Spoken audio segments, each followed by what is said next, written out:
gotta say, those are the unmistakable sounds, are they not? Of the one, the only, Jimi Hendrix and the Jimi Hendrix Experience. I know it's only Thursday, but we could probably call this a request. No, in fact, we couldn't probably call it a request. It was a request from Dave, who wrote earlier this week. And Dave, I like listeners like you. You must be somewhere on the official list of Farwell's Force members, now 166 strong, because you pay attention. You're with us often. And Dave was listening on Monday morning to This Week in Music History, something we do every Monday morning, 11 o'clock, with musicologist Brian Allison. Don't forget to check out the Facebook page of the same name, This Week in Music History. Take those trips down a musical memory lane. And when Dave was listening on Monday, he said, you know, I was kind of disappointed you got into the fake Paul McCartney death from back in 1969 on This Week in Music History, but you failed to mention Jimi Hendrix, who on this day, September the 18th in 1970, or 55 years ago, passed away. Hendrix, writes Dave via email, is the defining, iconic instrumentalist of the 20th century's most popular and enduring musical genre, rock. Dave, I'm sorry we couldn't get to every one of the dearly departed in our weekly segment This Week in Music History, Mondays at 11 a.m. But again, check out the Facebook page, This Week in Music History. You'd find it there for sure. But I'm sorry for the oversight. I'm glad you brought it to our attention. So on this day that we mark the passing of the great, perhaps defining instrumentalist of the 20th century, according to Dave, he wanted to hear I Don't Live Today from Jimmy's debut LP. And so there you have it. I Don't Live Today. Jimi Hendrix, who is no longer with us, having passed away on this day in 1970, starts our show. 4 minutes after 9 on this beautiful Thursday morning. It's already almost muggy outside, and I'm here for that in the final days of the summer. Look, I'm also here to help as best I can. I want to help out. Every day we engage in these conversations in an effort to make things better. Couple of things I want to touch on just as we get underway today. And one is of a much more serious and personal note. So brace yourself and forgive me. But guys, especially, I'm dedicating this effort to help to you and almost only you. Sorry, ladies. We'll get back to more inclusive conversation in a moment. But if you've been around this show long enough, you may remember some years ago, and I'll keep it short in case you have heard it before, but many years ago, I woke up one morning and I saw a little blood in my urine, and I didn't really think much about it. I'm like, whatever, blah, blah, blah. And then, a day or two later, oh, there it is again. It's just, whatever, and then the third time it happened, I'm like, I don't know about this. So then I tell my beloved, I'm like, hey, 3 times in the past week or so. She's like, you're going to get checked out. I'm like, I don't want to go get checked out. I'm sure anyway, because my beloved is my beloved, and I went and got checked out. So the message, don't be a guy like me, because I really don't like going to get checked out about things at all. But, blood in the urine might be a sign of things. And so it was. And so initially there was some pretty serious concern. It turned out to be virtually nothing. It ends up as, I think we've defined it as a cyst on my kidney. Here's the good part about this. The system, the healthcare system is working incredibly well, because every year now, I don't have to do anything. I just get an email that says, here is your ultrasound appointment that's been booked for you. Please show up at this time. And then I go and get my ultrasound so we can just check on this cyst year over year to make sure it's not changing, nothing more is coming of it, et cetera, et cetera. And immediately upon receiving that booking for the ultrasound, I receive a follow-up booking with my urologist so I can go and he can tell me what they found on the ultrasound. And I don't have to do a thing. They are just following up for me. It's a beautiful thing within our healthcare system. So yesterday was the follow-up with my urologist. I had the ultrasound a couple of weeks ago. And I just wanted to bring it up because, again, if you're a guy like me, you probably don't like doctor's offices a whole lot. I think I dislike them because it reminds me of my vulnerability. And I'm still a 12-year-old boy, okay? And I'm invincible and nothing will ever hurt, harm, or otherwise slow me down. And there I have to sit there. And it's got nothing to do with the people who work there or the colors on the walls or the chairs that are comfortable or not comfortable. It's just I don't like being in those places. But guys, a reminder, if something might be amiss, the sooner we get it checked out, the better. And heck, if a wuss like me can handle a doctor's office on a Wednesday afternoon, you can too. Maybe you do a better job at doctor's offices than I do. I don't know, but I do not like them one bit. But we got through with a clean bill of health yesterday afternoon. Then here's my second attempt just to try to help out a little bit around here, okay? As I was coming home yesterday, I'm coming down the expressway onto the flyover. I'm Highway 8 and getting on the flyover to come around to Ottawa, Frederick, and head north on 85. And just as I'm coming around and approaching the Ottawa Street exit, the right lane is just, it's almost at a standstill. I'm like, oh my gosh. It was later in the afternoon, so I thought maybe this is the rush hour traffic I don't experience a lot of. But it wasn't. What was happening in the right lane of the expressway was a red pickup truck, older model. So if you are the owner of said older model red pickup truck, this is especially for you, okay? Because this fellow was driving along the expressway with his four-way flashers on, doing about, I don't know, 30, 40, I don't know how much slower than the posted 90 kilometer per hour speed limit. And the traffic was way backed up. And then folks have to work around this guy. So eventually I'm getting off the expressway. And as I'm getting off, I'm passing this truck in the off-ramp lane. That's how slow he was going. And I see what the holdup was all this time. And I'm like, what are you doing out there? Like, you should have taken advantage of the opportunity that I'm taking right now and get off the ding-dang expressway. And sure enough, I get off the expressway. I turn, I'm going over a bridge. I look down to my right, and there's the older model red pickup with his four-ways on, still just puttering along the expressway. You went past an off-ramp. If your older model red pickup is having some difficulty, you can get off the highway and maybe drive 40 or 50 kilometers an hour. Well, not in a school zone or community safety zone, but on a street in the city instead of on the expressway. Like, you have the option of exiting the highway and not being a danger, quite frankly, to others. So there's just my itty-bitty, teeny-weeny little pro tip this morning on when you are driving on the expressway and your vehicle might encounter some difficulty. There are shoulders, and in the case of this truck yesterday, there were off-ramps, literal off-ramps from your problems and your obstruction of other traffic. Just before we get to our Farwell Show 5 this morning, Jersey Bill is on the phone with us. Good morning, Billy. Oh, no speaker there. Okay, very good. Yeah, you know what? That really hit me a little bit when because I do occasionally watch those late night shows, and now that Mr. Trump has successfully seems to have nixed two of them. I see. Billy, can you do me a favor? Yes. Can you hold that thought for me? Okay. Okay, just hang on. I'm going to put you on hold because we're going to get right into this big time in a minute, okay? I will. Okay. Very good. Thank you. I had a feeling that's where Billy might be going, but I thought he might also want to offer us, as a gentleman of a certain age, some reminders about taking care of our health. I'm lucky to have a beloved that pushed me to the doctor all those years ago. Anyway, we're going down the Jimmy Kimmel lane this morning. It's the final countdown.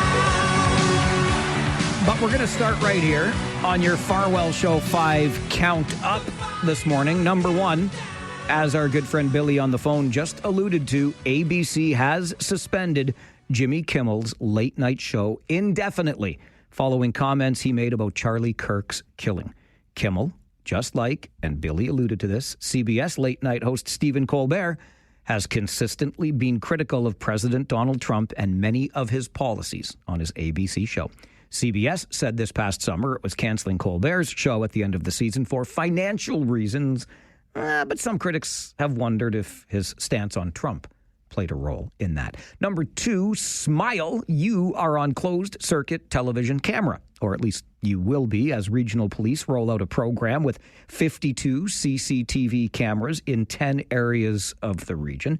Deputy Chief Jen Davis says this technology has been used successfully around the world to suppress and respond to crime. These are not live monitored cameras. These are cameras that we can look at, video footage that we can look at after the fact, after an incident has been reported. However, what they do give us is the ability, when there is a major event that is occurring, that we can actually tap into that video and see that event unfolding live so that we can ensure that we're sending the right resources to respond appropriately to that. Regional police received a $100,000 grant from the province for the project and have added $100,000 more from their own budget. Number 3 on your Farwell Show 5 this morning, the Ontario government is investing more than $19 million in the Cambridge Sportsplex. The announcement made yesterday. Yes, this is the same Sportsplex that was first planned back in 2014 on land near Conestoga College. Now, more than 10 years later, the Sportsplex is being built in Galt at double the cost, and it's expected to open next year. The kids that could have used the Sportsplex back in 2014 now have kids of their own. Number 4 on your Farwell Show 5 this morning, community members will unite against sexual and gender-based violence tonight at the Take Back the Night event, organized by the Sexual Assault Support Centre of Waterloo Region. Tonight's event on Gaukel Block near Victoria Park in Kitchener will include sign making, speakers, a drag performance, community information booths, face painting, and a march through downtown Kitchener. It runs from 6 until 9 p.m. And number 5, happy birthday to the princess. We're talking about local royalty here, of course, because today marks the 40th anniversary for the Princess Original Cinema in Uptown Waterloo. And they're going to celebrate the anniversary with 2 movie screenings and a block party. The first film ever screened at the Princess was Casablanca, back on September the 18th, 1985. You'll get to see that tonight. And there will also be a free outdoor screening of Stop Making Sense on Princess Street at 9 o'clock. And that is your Farwell Show 5 for this Thursday morning.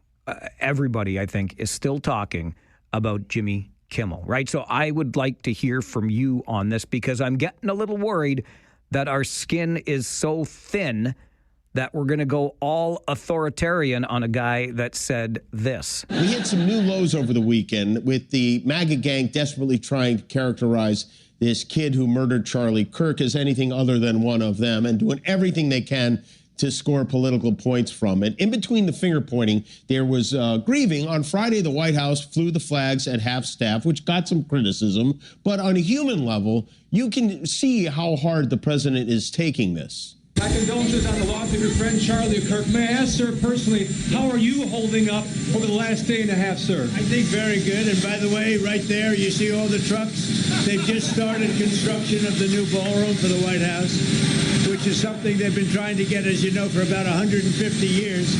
And it's going to be a beauty. Yes. Okay. He's at the 4th stage of grief, construction. It's demolition, construction. This is not how an adult grieves the murder of someone he called a friend. This is how a 4-year-old mourns a goldfish, okay? I mean, it was a pretty odd response from the U.S. president. But Jimmy Kimmel says that, and now Jimmy Kimmel is no longer on the air. As I like to say, come on with your coming on. I know Billy's on the line waiting, and we'll hear from you on the cancellation of Kimmel. This is the Mike Farwell Show, 570 News Radio and Rogers TV.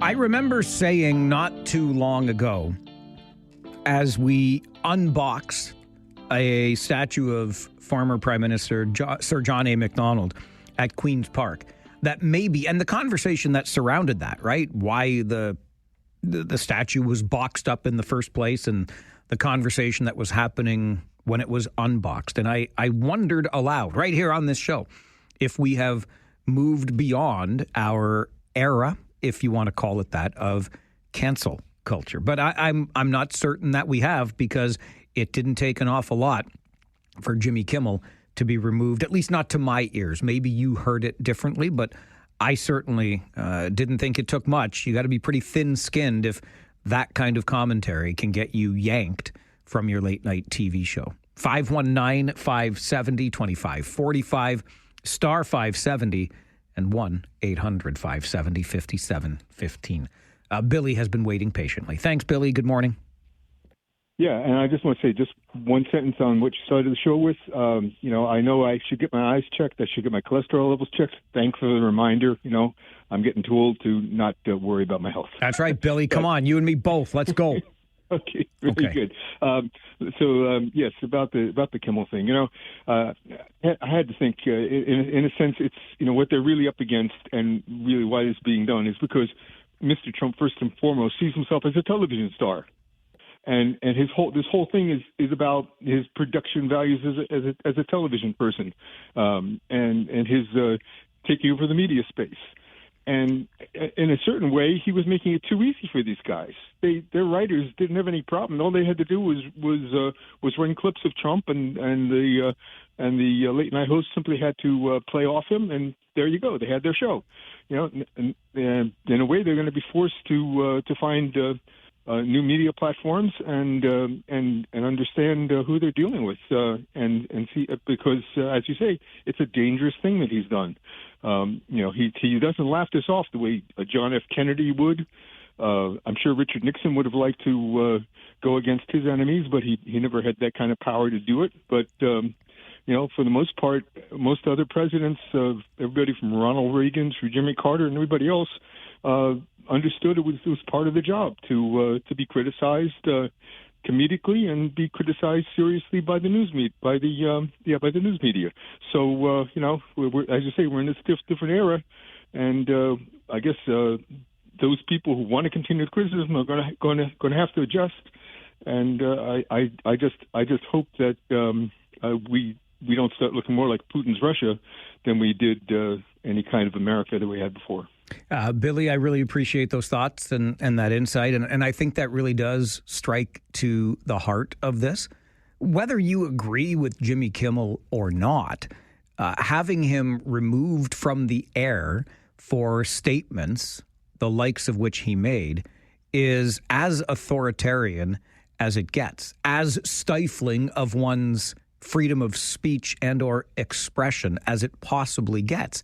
And we can't, we have to be cautious, very cautious. We have to call this out before we go much further down this path. And I'll take you to the other side of this, if that's okay, and remind you, and I said this on the show last week, the man arrested in connection to the assassination of Charlie Kirk is an absolute coward. That is a cowardly act on the part of somebody who clearly disagreed with what Charlie Kirk said and what Charlie Kirk stood for. We have to remember that we have the freedom as well to not listen to that message, and we can preach a counter message to it. But to take out a sniper's rifle and use it to completely silence a character like Charlie Kirk is as cowardly as it gets. And it's a very clear attempt to stifle that individual's opportunity to continue saying the things that he was saying.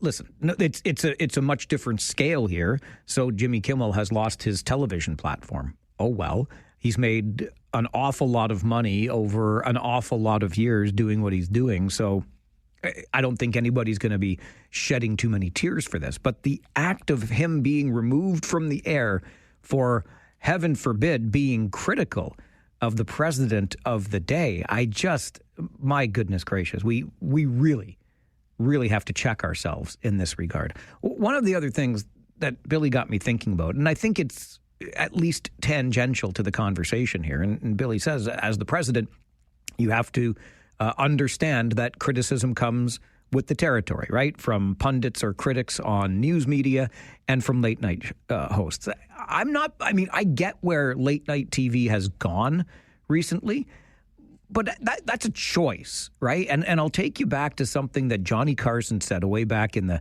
think it was the early 80s, could have been the late 70s, but Johnny Carson was asked directly in an interview why he didn't take a stand on things. And I think this is worth remembering.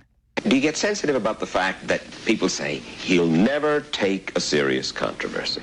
Well, I have an answer to that. I said, now, tell me the last time that Jack Benny, Red Skelton, any comedian, used his show to do serious issues. That's not what I'm there for. Can't they see that? But you're not... Why do they think that just because you have a Tonight Show that you must deal in serious issues? It's a danger.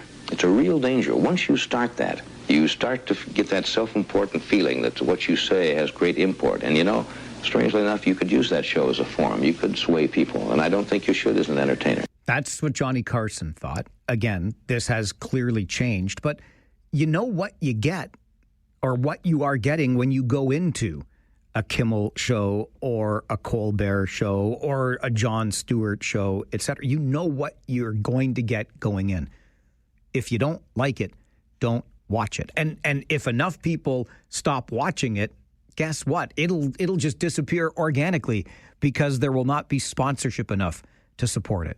So this idea, this reaction of, I don't like what you said, I'm going to make sure you're yanked off the air. This is a really, really dangerous thing. And we ought to be careful. Can late night go back to being what Johnny Carson envisioned it to be and the standard to which he held it? Absolutely, it could be. But, you know, I remember saying also recently that I thought that comedy was the last safe space, if you will, where do you remember the comedian in Quebec that was full? It was full of controversy because he made fun of a young Quebec man who was disabled and was held up as some kind of like, you know, ambassador for the province. And this comedian had the gall to make fun of this young man, and it went crazy. And the courts upheld the comic's right to have said, as unpleasant as it may have been. And you're thinking, well, at least stand-up comics can still say what they want. Apparently, in Jimmy Kimmel's case, not the case anymore. This is the Mike Farwell Show, 570 News Radio and Rogers TV.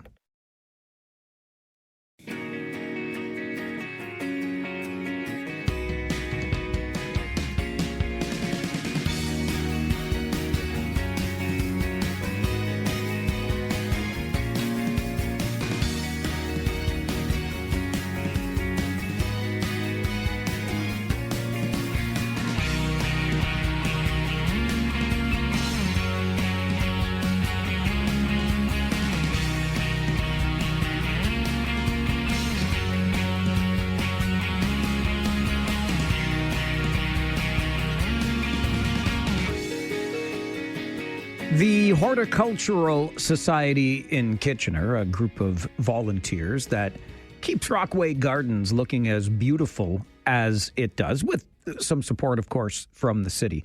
But the Horticultural Society is raising a red flag over a proposed multi-use path that would cut through Rockway Gardens over the grassed area alongside Floral Crescent. The Horticultural Society would like us to reroute said path before we uproot what is already in place at Rockway Gardens. Debbie Chapman is the city councillor in Kitchener for Ward 9, in which Rockway Gardens is represented. And Debbie joins us for a chat this morning. Good morning, Debbie. Good morning. Why is it that we are proposing this link through Rockway Gardens? It's part of the active transportation connections. So we have, I'm sure people are aware of all the bike trails that have been developed over the last few years. And what this would do, it would be a continuation of the Iron Horse Trail, which ends at Delta and Preston. And it would link with the Trans-Canada Trail, which is just south of Wilson Ave. So it's just a continuation of existing trails in the city. I recognize that often when plans like this are in the works, Debbie, there are multiple options that might be under consideration right now. How many route options are currently being considered? Well, the preferred option, I should just say it for transparency, I am actually on the Horticultural Society board as a city councillor representative because it's in my ward. So I've been, privy to their concerns and suggestions that they have with this trail. But the city's proposed option would be to put a multi-use trail along Floral, which would take away parking. Not all of the parking. There would still be a few parking spots available down near the Rockway Drive entrance. And the trail would go up along the southern part of Floral, and it would cut into the grassed area and, like I said, take away some of the parking. There's also an irrigation system underneath that grassed area, so that would have to be removed and reinstalled, which has been there for many years, probably since 1933 when the gardens first started taking shape. It would also result in reduced safety for staff because they're often on the ground, digging in the gardens and, having bikes whizzing by you. That could be considered a concern to staff and to the volunteers that help keep the gardens beautiful. So they're not opposed to any changes. They're just concerned about that maybe is not the best option. So some of the options that have been floated is to make, and I'm not saying that, these are in no particular order, but to make Floral one-way and put sharrows in the on the street, so that would be a pathway for bikes and pedestrians. The other option, and this has been discussed with staff and the society, is to run the trail through the gardens down at the Rockway Drive area and then out onto Charles Street. There's already a sidewalk that goes from Montgomery to the entrance of the Rockway Senior Center. So it would be extending and widening that sidewalk to where it would meet the trail that has come through the garden down closer to the Preston area. That's really the preferred option for the members of the Horticultural Society. The other option that has been floated is close Charles from Preston to King, or just put sharrows along Floral. I guess I already said that one. So there are different options, right? Another thing that the Horticultural Society is asking for, and has been for several years now, is to put speed bumps along Floral, just to slow the traffic along that stretch for the safety of people that go to have photos taken or, visit the gardens for different reasons. So there are several options, but staff has come up with the option of going along Floral. If they were to put sharrows down the road, I understand that there would have to be curbs, which there's already a historical sort of curb line along Floral. So there are a lot of details that kind of have to be looked at as this moves forward. I got to be honest, Debbie. I mean, I've lived in Kitchener my whole life. My whole life. I don't golf an awful lot, but I've been to Rockway, the course there, many times. I think I can count on one hand, truly, the number of times I have ever been on Floral Crescent as a resident of this city who lives not far. Right. Like what are the traffic volume? Like, surely to goodness, I just feel like we're doing something that might not even need to be done, Debbie. Yeah, no, I hear you, and I think I don't disagree with you. That's why I think sharrows might be the least invasive option, leaving the parking and having the sharrows, and just to sort of mark it as a cycling trail. What I have heard though from the gardeners, that traffic will speed down there quite quickly. So you've got traffic coming from over in the Dune Street area, and coming up and around. So slowing the traffic would be beneficial, certainly for the people that work at the gardens. But the trail, I mean, if we insist on putting a trail, I think down, like interfering with what's already there, a historical, cultural landscape in many ways, is unnecessary.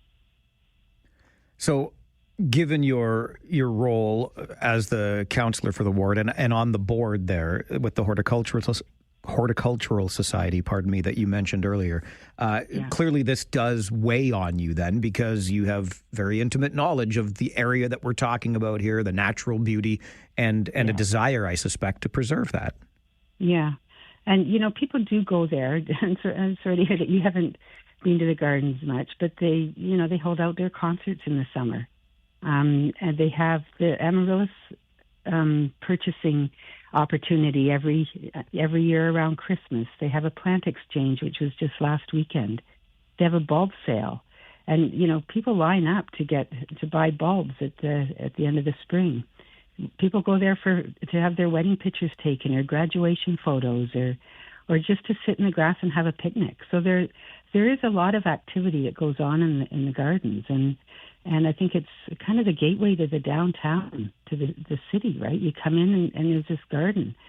So, it's once you start cutting away at it, then it just loses that beauty, I think.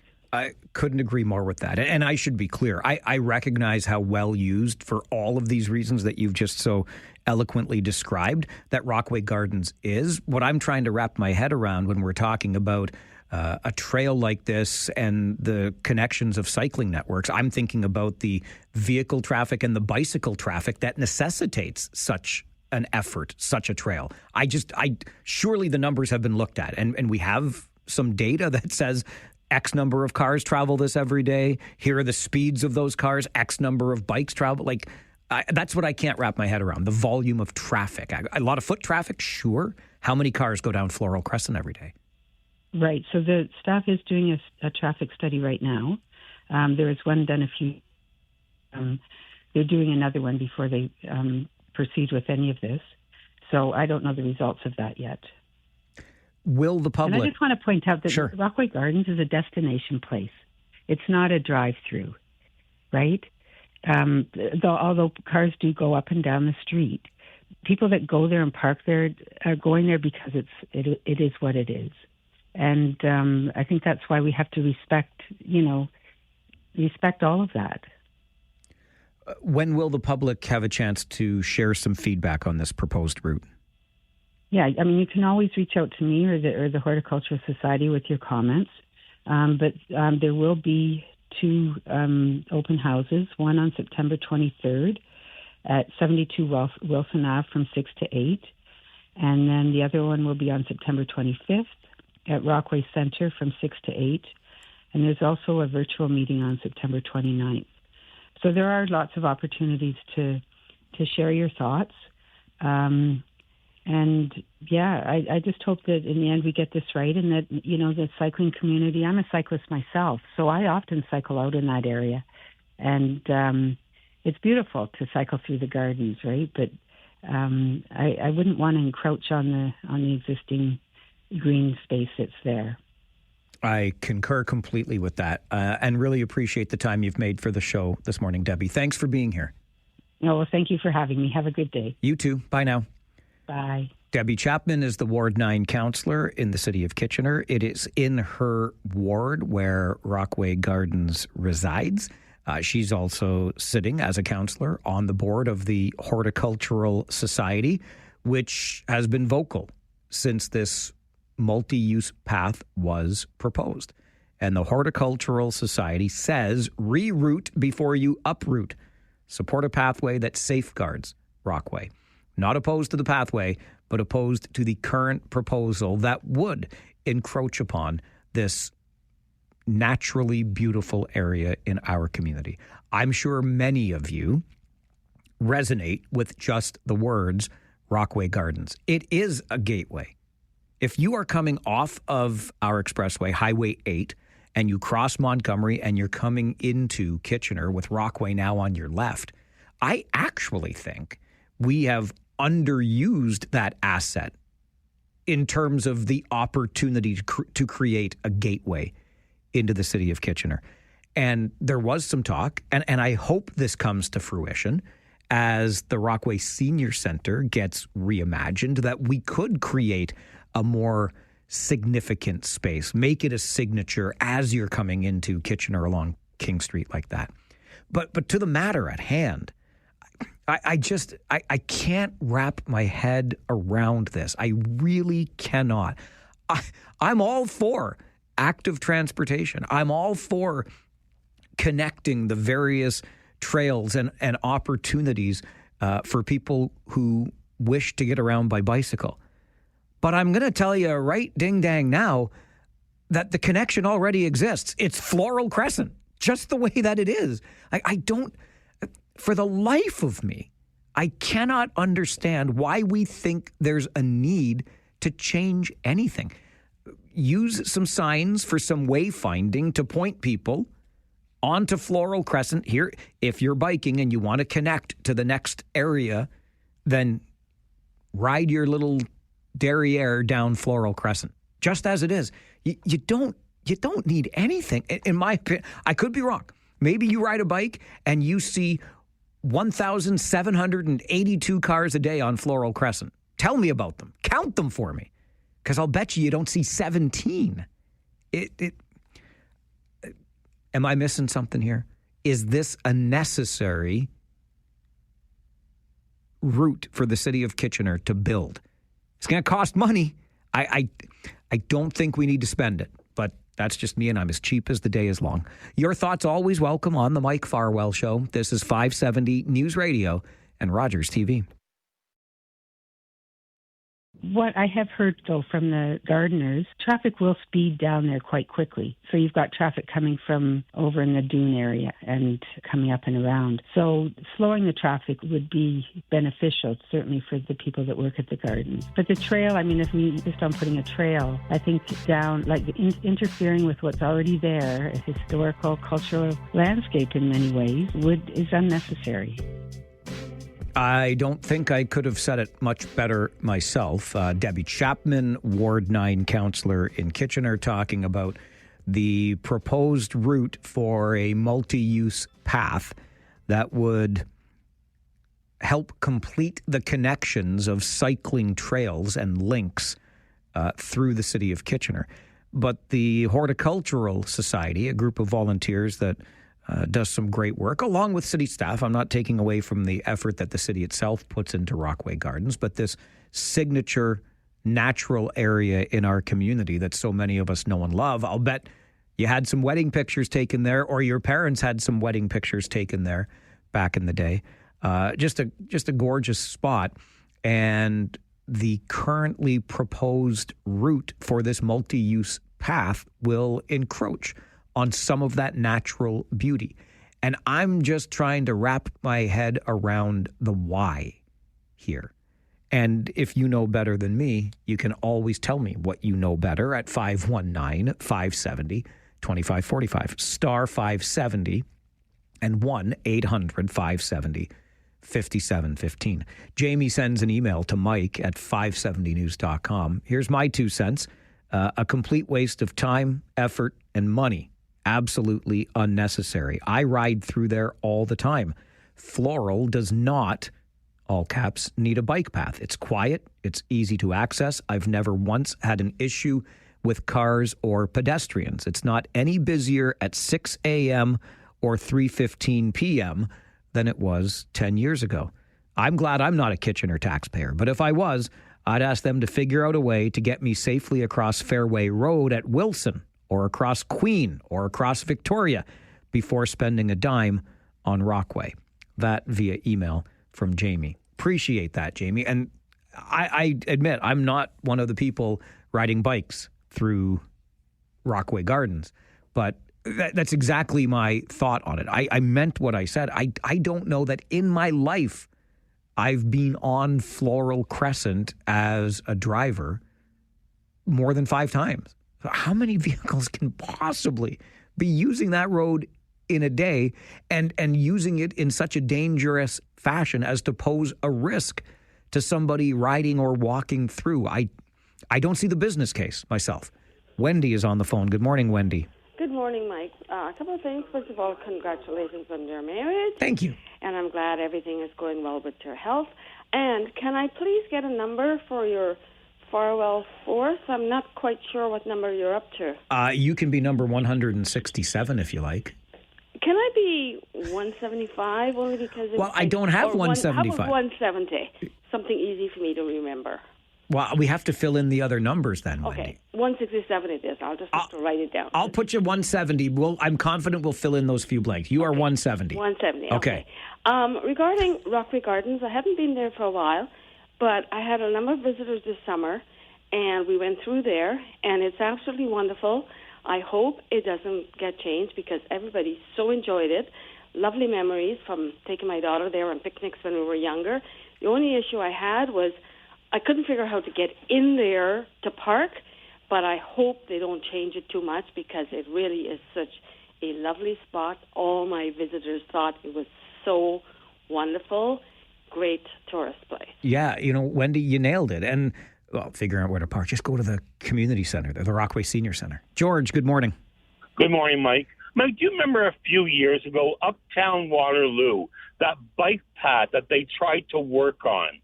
I think they spent like $80,000 or something, and there was no need for it. Do you remember the spot I'm talking about? Oh, I do remember one, and thanks for the reminder, by Waterloo City Hall on William Street, where I can't even wrap, same idea as this as far as I'm concerned. The trail was already there. They're moving it over a few meters. They take out a tree and a bench that people used to like to sit on. Just ridiculous. Yeah, that's the one. I don't know why they did all that. And this one, too, I agree with Wendy. It's a beautiful spot. Leave it alone. Do minimal changes if it really requires. Otherwise, leave it alone. Thanks, George. 00 George 00 on our list of Farwell's Force members. But this is a solution in search of a problem. Just point people on bicycles down Floral Crescent. They'll be fine. It's just not, there's not traffic volume sufficient enough to warrant anything further. Speaking of traffic volume, speed cameras are not a tax grab. So says a former traffic cop who joins the show next. It's the Mike Farwell Show on 570 News Radio and Rogers TV.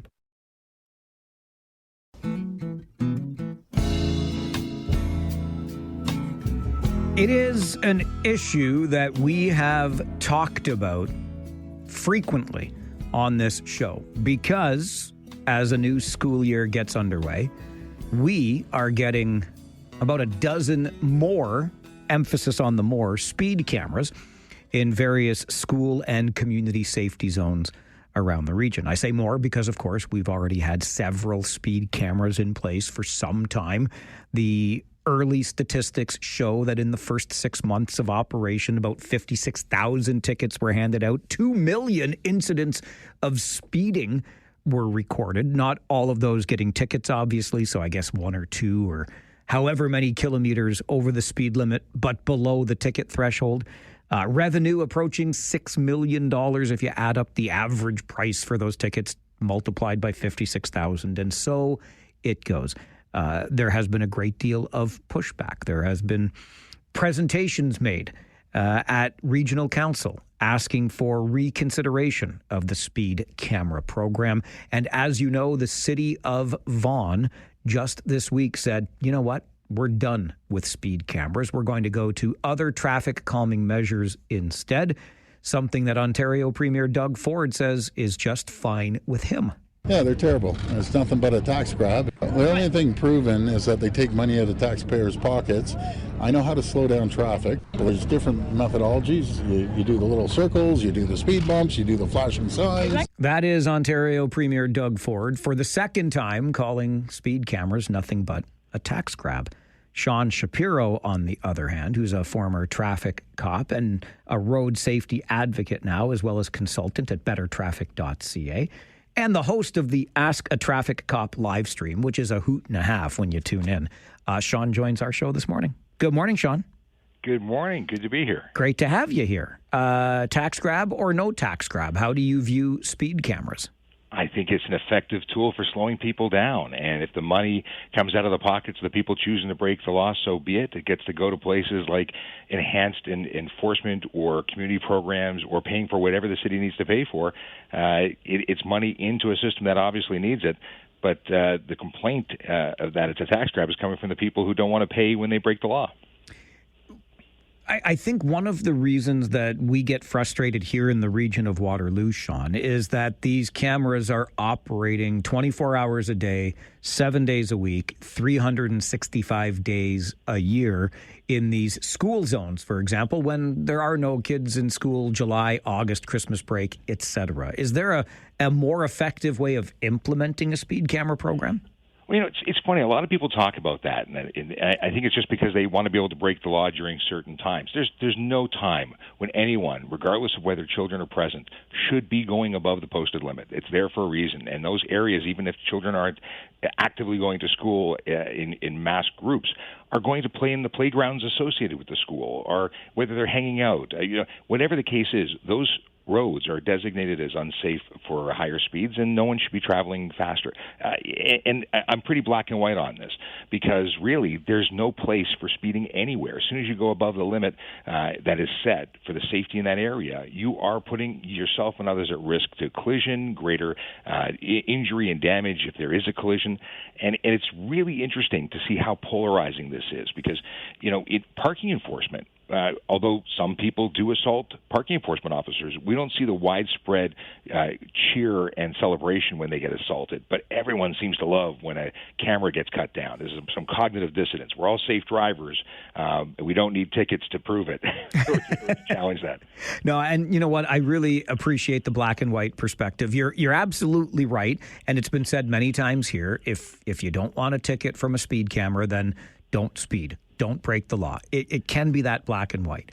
One of the other challenges I have personally, Sean, and I'd love to get your perspective as a former traffic cop, because you have been out there enforcing the laws on our roads. But we have had instances here where people will get speeding tickets, upwards of $100, the victim surcharge added on there, et cetera, for doing 41 or 42 in a 30 zone. Surely the person driving 42 kilometers per hour on a street in the city is not the maniac we're looking for out there. You're absolutely right that they're not the wildly excessive driver doing a tremendous amount over the speed limit. But I'll give you this as an example. I used to pull over and charge drivers for doing doing 15 over in a 60. And 15 over in a 60 is 25% over the posted limit. That's where I like to target the driver. That's where I would find the threshold as to when I was going to pull someone over. Well, doing 12 over in a 30 is more than 25% over the posted limit. So if I apply the same rules that I would apply in a 60 zone, that's exactly what you're seeing in a 30 zone. And those 30s are specifically there to give the highest chance of survival should things go wrong and a pedestrian is struck. That's the highest chance of survival, whereas a 60 in that zone would likely result in death. The Premier made the suggestion, and again, we've heard it here in the community where I work, that there are other alternatives here. Instead of a speed camera, which is surveilling you 24 hours a day, around the clock, around the year, we could do different things on our roads to calm traffic, speed bumps, curb cutouts, you name it. Would those be more readily accepted by the public? Well, I think they're accepted as a concept. I think that once you actually drive in a community that has those, you hate them as much as I do. I am a big anti-speed bump guy. They're very effective at slowing everybody down. They create unnecessary wear and tear in your vehicle, so you're going to pay from a different pocket, and everyone's going to pay from that perspective. They slow down emergency vehicles' response times, and I would hate to be the patient being transported with life-threatening injuries in the back of an ambulance as it's bouncing around, or going so slow that it's adding time to my arrival at the hospital to get that much-needed treatment. So, when you talk about a lot of these things, they do slow people down, but they create so much of a problem and congestion that I think they're heavy-handed. And, the tickets, the enforcement, only impacts those who break the law. Everybody else can go smoothly without issues, and the ones that are blanket for everybody, they create other issues, and I'm not for those. I will admit that they're effective. And it's funny, I had a conversation with a retired sergeant a couple of days ago on my article that was published in the Globe and Mail, and he said, in front of my old house, I had speed bumps and a camera. And what would happen is he'd be watching the flash all night as people sped between speed bumps. So while they are there and they work on most people, just like locks keep honest people out of your home, they don't work as a 100% solution. None of these things do. I had to chuckle when you said speeding between the speed bumps. I mean, you got to be in an all kind of hurry to do that. Well, I think it's just about gaming the system, and that's sort of the concept behind folks who are okay with getting a ticket from a cop, but not okay with getting it from a camera. There's less chance of getting away with it. You get to a police officer or a ticket issued by a cop, and it's the chance that you're going to get it because there's not enough cops on the road doing enforcement. They just can't. They're so busy with real crime, as the premier and the mayor of Vaughan said. These are still important things, but they're right that the chance of them getting pulled over are much lower. And the then further chance of taking it to court, rolling the dice again, and hoping the cop doesn't show up means that the chance of really getting convicted is fairly low. But when you talk about automated enforcement, it takes the fun out of it, doesn't it? They can't break the law anymore, and it's really upsetting for them. So I don't have any sympathy, but I get where everyone's sort of coming from. On that note of real crime, so to speak, Sean, I have heard it argued that by employing technology like this, we free up traffic cops, of which you were one, to do other more important things in policing. As a former traffic cop, would you subscribe to that? Well, I cannot argue with that concept. If we are busy from the time we get to work and we don't stop, investigating until we leave and leave pending calls waiting for the next cop to come on shift, then yes, these things that need attention get overlooked if electronic means don't come into play. If you look at the City of Toronto, we have something called the Vision Zero Enforcement Team, and they are cops who do not respond to calls except speeding and dangerous driving related enforcement. And that's a small group of officers who write the vast majority of tickets for the entire City of Toronto because the other cops are so busy. If you want proactive policing, if you want safe streets, you need to either dedicate a team doing it, and even then it's going to be sporadic. Why not cover all areas all the time if safety is really the goal? And that's what it is. This whole enforcement question is not about making money. It may make money, but that's not the goal. And to put it through the lens of tax grab suggests that if not for the money, this wouldn't be done. And that couldn't be farther from the truth. This is all rooted in science. It's all rooted in reducing risk and harm to our most vulnerable road users, those that are pedestrians, whether they're young or old, and cyclists, all the people who are out there enjoying the shared space that is our roadway. And this label is really unfair because it suggests that you're not doing the wrong thing. They're just coming after your money, when in fact the driver who gets a ticket is absolutely in the wrong. And so many people say that, well, they wouldn't give the same threshold or gap before a police officer would write a ticket. Well, again, we've talked about that. It's not true. The cameras are already giving you a cushion above the posted speed limit to account for anomalies in your speedometer or, oops, you went a little bit over. They're getting people who are going significantly over. And the mayor of Vaughan had said something like the average speed was 48. Well, 48 is breaking the law, and the average does not account for the high flyers, because that could mean you have someone who's doing 90 or 100 through there. In fact, I recently read an article that said one of the regions, that may have been Waterloo, had the highest speed of 171 kilometers an hour caught on a camera in their region in a school zone. So that's wild. I do think that was us. And you're right. Absolutely wild at that speed in a school zone, no matter what time of day it is. Sean, really appreciate your perspective on this. Thanks for joining the show today. My pleasure. Anytime. Have a good day. You too. Bye now. Bye-bye. Sean Shapiro, former traffic cop, now the host of the Ask a Traffic Cop live stream, which you can find on YouTube. Look, you've heard plenty from me on this. I know you have. I thought Sean's perspective would be appropriate because, of course, he spent time in uniform as a traffic cop in Toronto. And he says, absolutely not a tax grab. Absolutely, yes, a system that creates safer shared spaces in our communities. I'm going to stay out of it because you have heard plenty from me. I've got my trusty pad of paper right here in front of me, and we're just going to do a little Farwell show poll, okay? I'll get the paper out, and you simply tell me, are you pro or anti-speed camera? And you can tell me why. And we'll just keep a little tally here. And I don't know, maybe I'll send it to regional council. We'll see. But let's do our own Farwell Show poll. Are you for or against speed cameras, and why? This is the Mike Farwell Show, 570 News Radio and Rogers TV. There's no place for speeding anywhere. As soon as you go above the limit that is set for the safety in that area, you are putting yourself and others at risk to collision, greater injury and damage if there is a collision. And it's really interesting to see how polarizing this is, because in parking enforcement, although some people do assault parking enforcement officers, we don't see the widespread cheer and celebration when they get assaulted. But everyone seems to love when a camera gets cut down. I mean, the camera's not human, but I get where Sean Shapiro, for more than 20 years, a traffic cop in Toronto, is coming from, as he joins us to remind us that speed cameras are not a tax grab.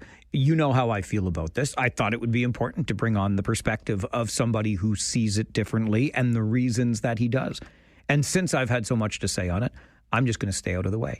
I've got my pad of paper. I got my pen. We're going to take a little Farwell Show poll this morning. Are you for or against speed cameras? 519-570-2545, star 570, and 1-800-570-5715. George, good morning. Yeah, Mike, even though he presented his case very well, Sean Shapiro, I'm going to still say I'm against it. Here's why. The big stumbling block for me, Mike, is the 30-kilometer zone. If it had been a 40 zone and then the cameras and then they give you a little bit of room there, you know, they don't ticket you at 45 or 46, I'd be more okay with it. It's the 30. It seems ridiculous. It seems like everybody's moving in slow motion. I don't like it, so I'm against it. George, appreciate the call and the explanation that comes with it. Glenn, good morning. Good morning, Mike. Congrats on your wedding. Thank you. They basically created backdoor toll roads. It's basically what's caused. And I was under the impression we had among the safest roads on the face of the planet, Ontario. It is a tax grab, but it's a civil rights overreach. And if you look at your past guests, you know, you don't criminalize hardworking people, and that's what they're doing. That's my point. All right, Glenn, appreciate that point. I'm with you when it comes to safety. Like, I get, all you have to do is say, well, it's a safety issue, but I don't think you've carried the burden of proof on the lack of safety beforehand. That's one of my biggest frustrations, for sure. So Glenn, also against. Terry, good morning. Hey, good morning, Mike. Congratulations on your nuptials.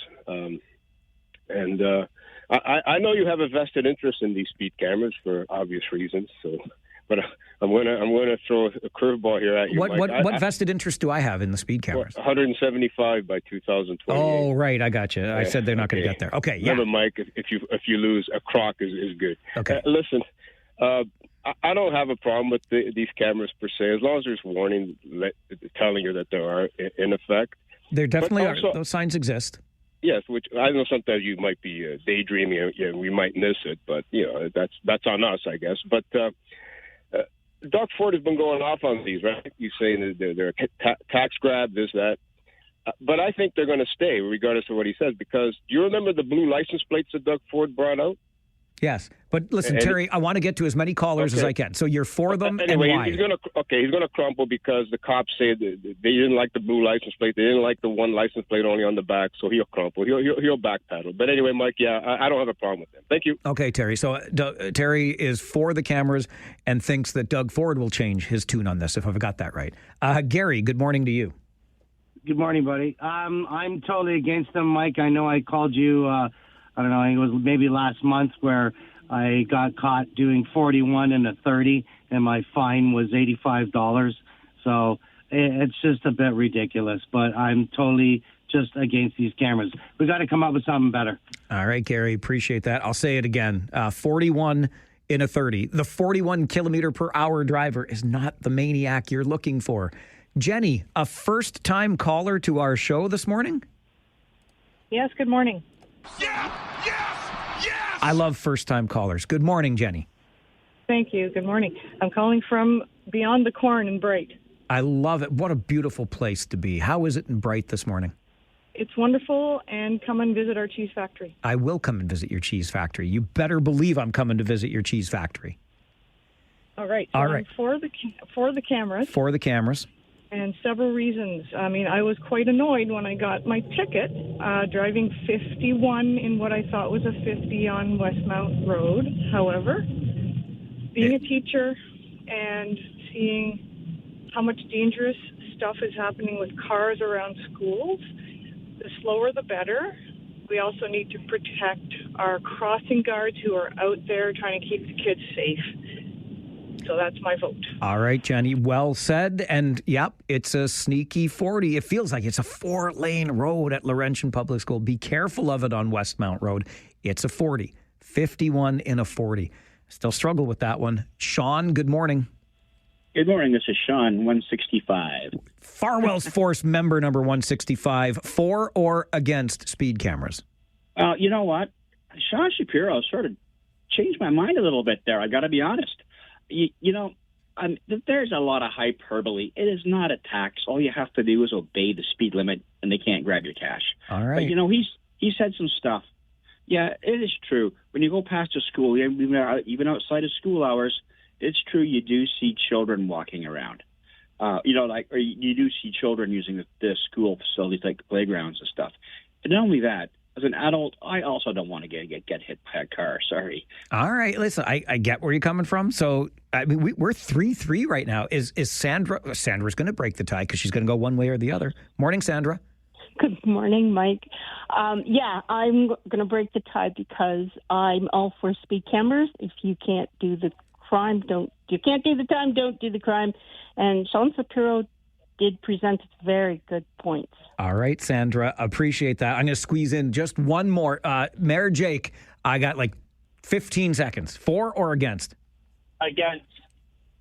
We just tied it again. I shouldn't have done that. I should have let I'm sorry. It's just that simple. I don't want to be staring at my dash. I want to be staring at the road. All right, Mayor Jake, we're split. Imagine that, the community split on speed cameras. This is the Mike Farwell Show, 570 News Radio and Rogers TV.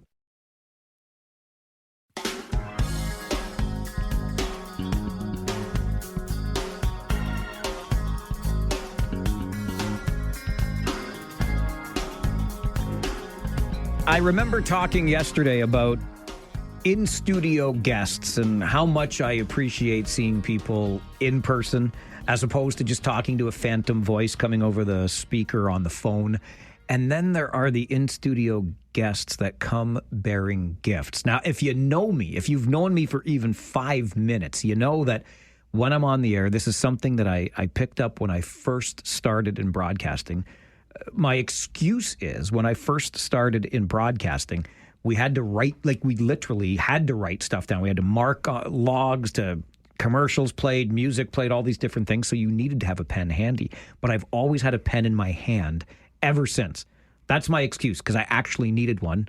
And now I can't be on a microphone without a pen in my hand. You'll even see me do that at Kitchener Rangers games. I don't know why. It's become a crutch over all of these years, but I now have a pen from the Child Witness Center in Kitchener, support for local young victims. That is the pen in hand today. And I have a stuffed version of Monet the facility dog. Not Monet, like Monet's still fine, but a little stuffed puppy who will absolutely brighten up this studio, thanks to my next guest, who is Ryan Dufton, Marketing and Communications Coordinator at the Child Witness Center. Gifts are unnecessary, but certainly appreciated. Thank you. Oh, you're most welcome, Mike. And it's the least we can do. You have been a tremendous supporter of our organization and the community in general for so many years, and it's the least we can do is show a little token of our appreciation for the amazing work that you do. Well, I have to admit, Ryan, I feel obligated to this community for everything it has given me for 50 odd years now. So I'm always more than happy to try to give back in any way that I can. But specific to your work, and you talk about what I do, but let's talk about what Child Witness Center does, because I think this fills an overlooked and perhaps underappreciated role in our community. Can you tell us a little bit more about the work? Absolutely, Mike. Thanks for asking. And so Child Witness Center, to your point, Mike, we recognize that a lot of people in the community, despite our organization being around since 1981, very local organization over 40 years, a lot of people aren't aware of what we do. And maybe that's because they haven't had a reason to be involved with our services. But what we do at Child Witness Center is support children and youth who have been victims or witnesses of abuse or crime, and supporting them through the criminal justice system.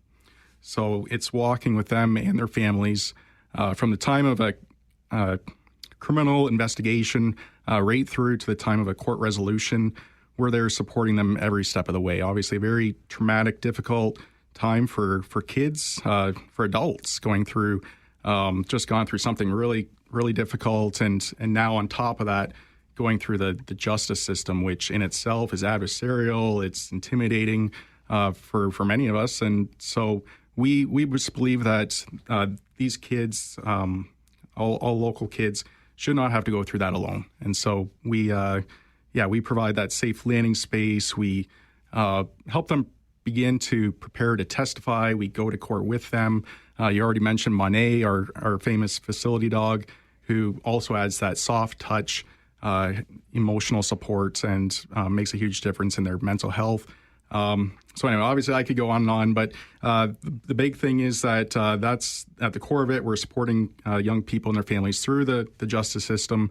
Last year alone, another 1,088 young people, if you can believe it. And this is Waterloo Region, Guelph, and Wellington County is the territory that we're serving. Yeah, so almost 1,100 that you just shared. And you just try to put yourself in the shoes of that young person who is in, as you so aptly described, an adversarial system like our court system. And this support is absolutely essential. Families might not even have a full understanding of this. And then you add the youth into that. So it's absolutely critical work. How are you funded, Ryan? I'm glad you asked, Mike. So we are a nonprofit organization. And so right from the get-go, 1981, we would not be continuing to do this work without the support of the community. We are fortunate to receive a portion of government funding at all different levels, and of course that's huge for us. But the reality is that continues to be a minority of the funding that we receive. So we're very dependent on really the generosity and the kindness of this community. And fortunately, we've just been amazed over the years and the decades at how individuals continue to come forward, businesses and different organizations, service clubs, foundations, and come forward and continue to invest in this work. We definitely are, you talk about it takes a community to raise a child, and we are very just dependent on the community and donations and et cetera. How can the community support you to that end? How can we help out financially through donations, any campaigns coming up that we might be able to participate in? Yeah, again, so glad you're asking, Mike. So one of the easiest ways is certainly simply going to our website, childwitness.com. And right there, it's very easy to find where folks can donate. Those are just vital for us to continue doing this work, reaching more young people, and especially now because just about almost a few years ago now, we were forced to start our first ever wait list.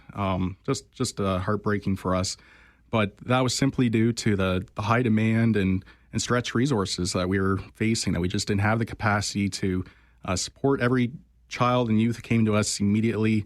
And so we just know that's, again, heartbreaking because we know that when there are those gaps in service, it has a real impact on young people in a very difficult spot, their mental health, their well-being.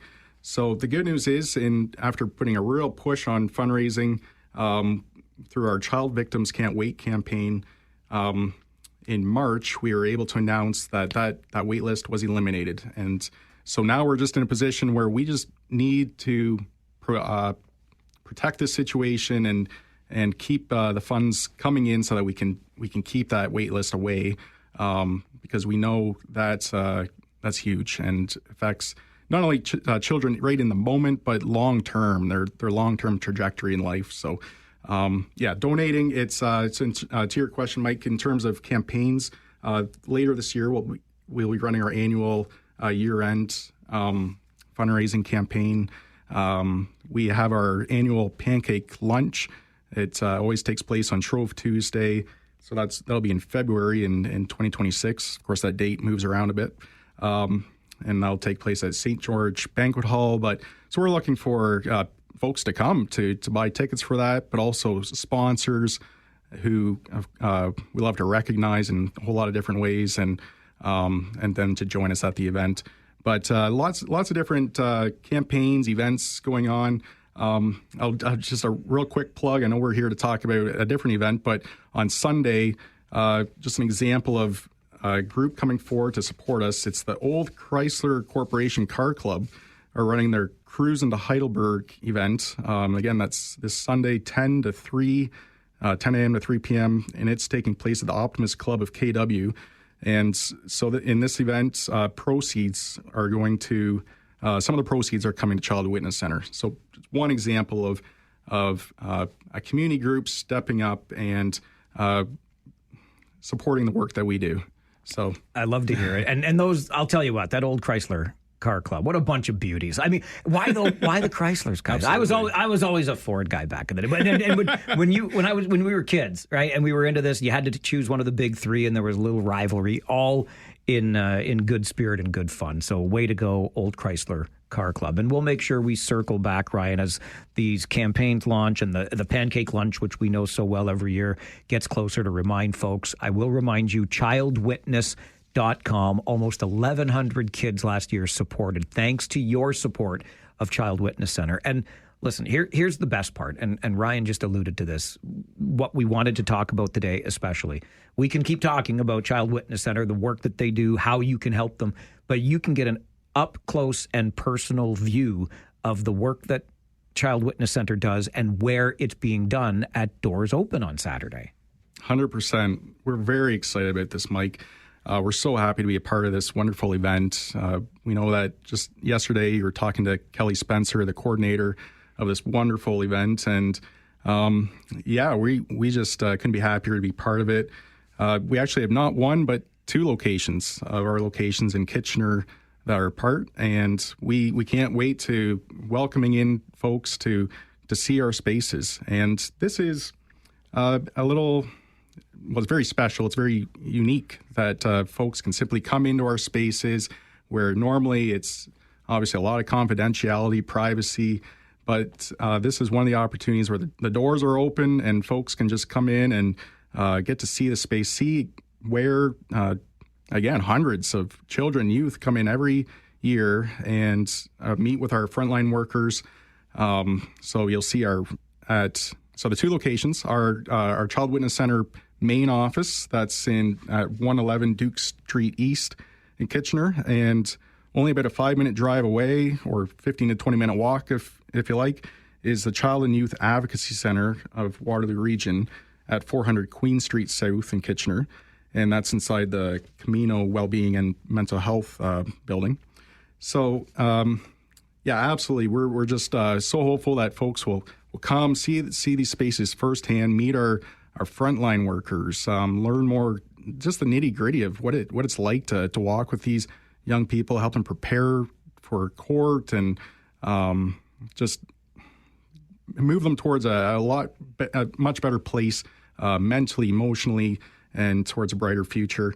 Not only staff, but we'll have some board members present. So we just hope that folks will come and that we can just share more about the work. And we will have kids activities as well so we call it the CYC for short. And again, that's for the Child and Youth Advocacy Center.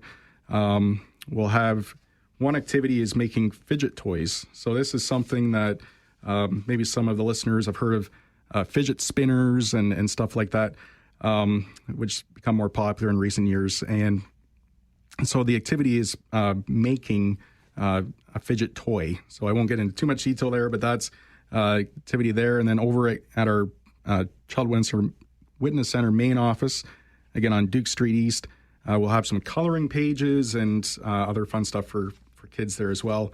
I think there's even a draw for those that participate for a gift basket. But I just want to highlight location-wise, this is right near the Waterloo Region Courthouse and the Kitchener Market. Our office is kind of smack in between there, our main office, and it's an old converted house that we moved into just over 10 years ago and renovated. We can't say enough about how key we feel it is that it's a comfortable and welcoming space for kids on these difficult journeys that much different experience than going into a courthouse, which is obviously can feel a lot more intimidating. So they come in, we even in our main office now have a remote testimony room. So guests who come on Saturday will get to see the TV, the camera where the kids sit. Often Monet is right there with them, our facility dog. And this is where kids are able to testify without having to go to court. And just a huge difference that makes. And what an opportunity for the community to see this firsthand. So please do check out Child Witness Center and so many other opportunities at doors open this weekend. Duke Street near Scott and Queen near Mill will be the locations, and they're not too far apart even if you're walking. Ryan, keep up the great work, and thanks so much for sharing this with us today. My absolute pleasure. Thank you, Mike. Ryan Dufton joining us, Marketing and Communications Coordinator with the Child Witness Center here on the Mike Farwell Show, 570 News Radio and Rogers TV. I hope that you know about the Panthers hockey program in the Pioneer Park area of Kitchener. Steve Sanderson, the driving force behind it for more than 20 years now. If we don't get this guy the Order of Canada at some point, I don't know what we're doing around here, but just an incredible program that opens up the game to more and more people, just making the great game of hockey more accessible.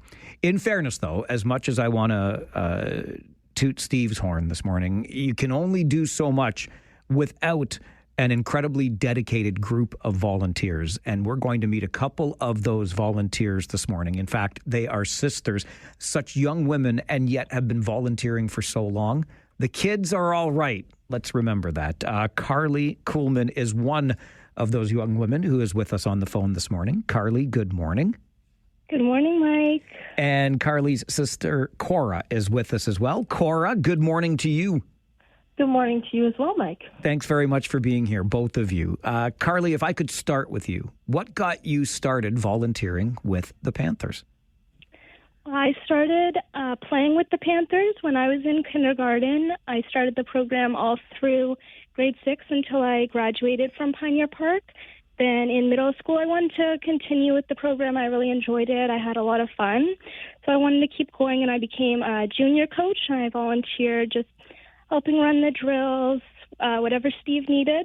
And then now I'm in high school, and I continue to volunteer as a coach today. Absolutely incredible. Cora, what about you? Well, I started skating when I was very young, about 2 years old, and then in kindergarten, Carly and my other older sister, Ella, was already in the program, so I joined as well, and I've been doing it ever since. And like Carly said, in grade 6, she became a coach, and now, we help with all the drills and just teach other kids the different skills that are needed in hockey.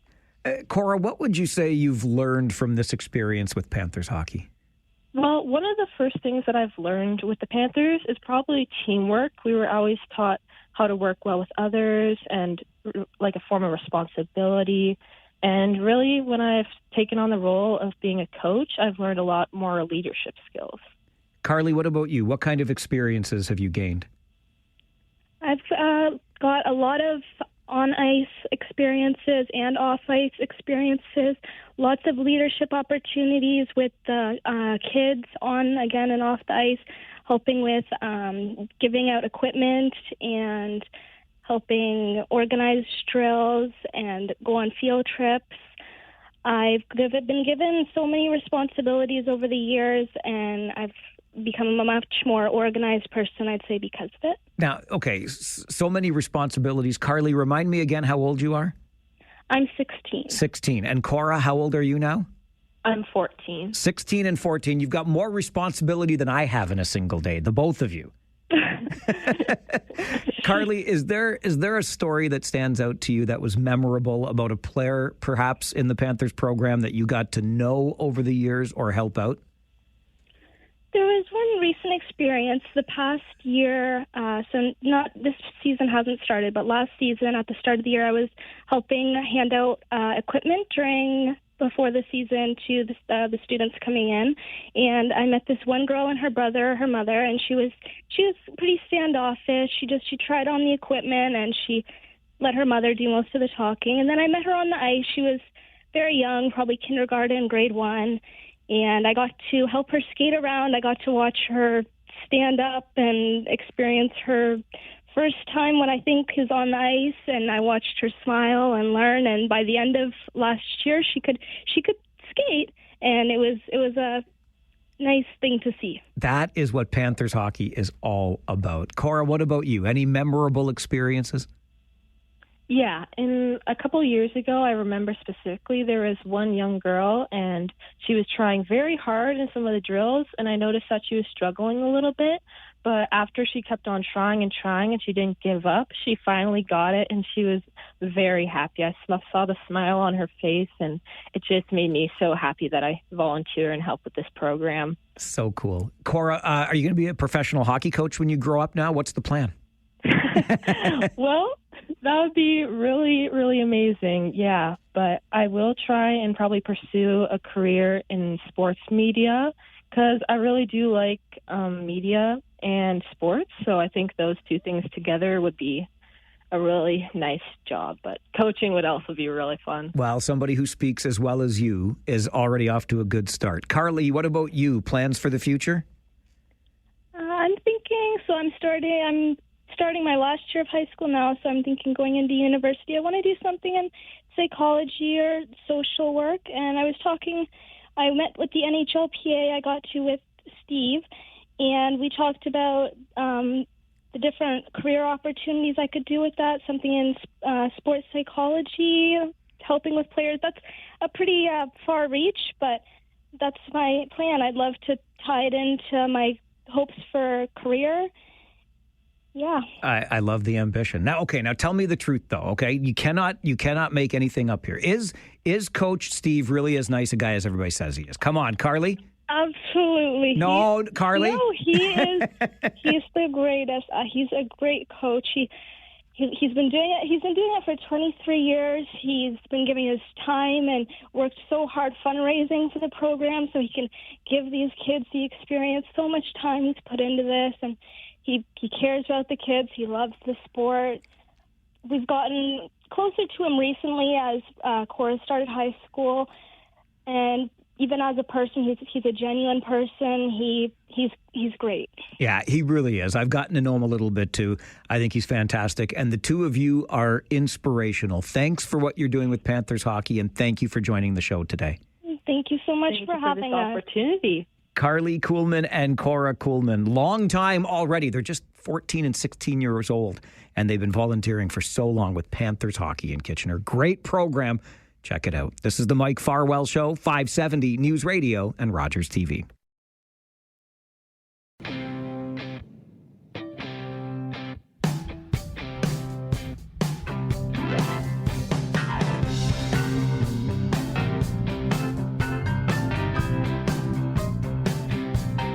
Christia Freeland, we hardly knew ya. No, wait a minute. That's not true. We knew now former Cabinet Minister Christia Freeland quite well. A dozen years of public life as a member of the federal Liberal government, including a stint as finance minister that ended rather abruptly of her own making, and that may have even precipitated the end of Justin Trudeau's days as Liberal leader and prime minister. But we're going to get into that more because our guest can offer far better insight than I. Peter Wollstonecroft, a retired professor of political science from the University of Waterloo, joins us. Peter, good morning. Good morning, Mike. What did you make of Ms. Freeland's announcement yesterday that she's resigning from cabinet? Well, my first thought was, you hear a lot of rumors. The closer you get to Ottawa, the more rumors you hear, and most of them are not true, but there have been suggestions for some time, 2 or 3 weeks, I guess, that something was going to happen. So then it happened. So I said, well, I guess I should pay more attention to the rumors. But don't do that because it's just absolutely exhausting. So to me, it's pretty straightforward.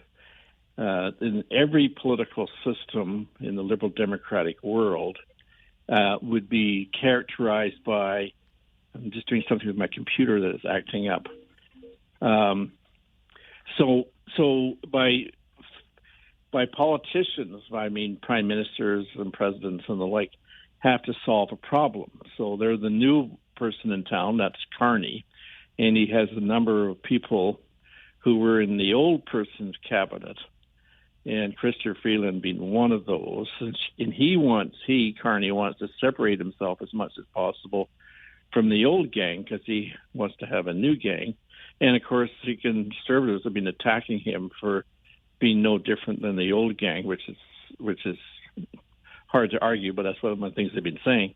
So people will create a problem for the prime minister by being there, and so he wants to get rid of the problem by getting rid of them. And I think that's what's going on.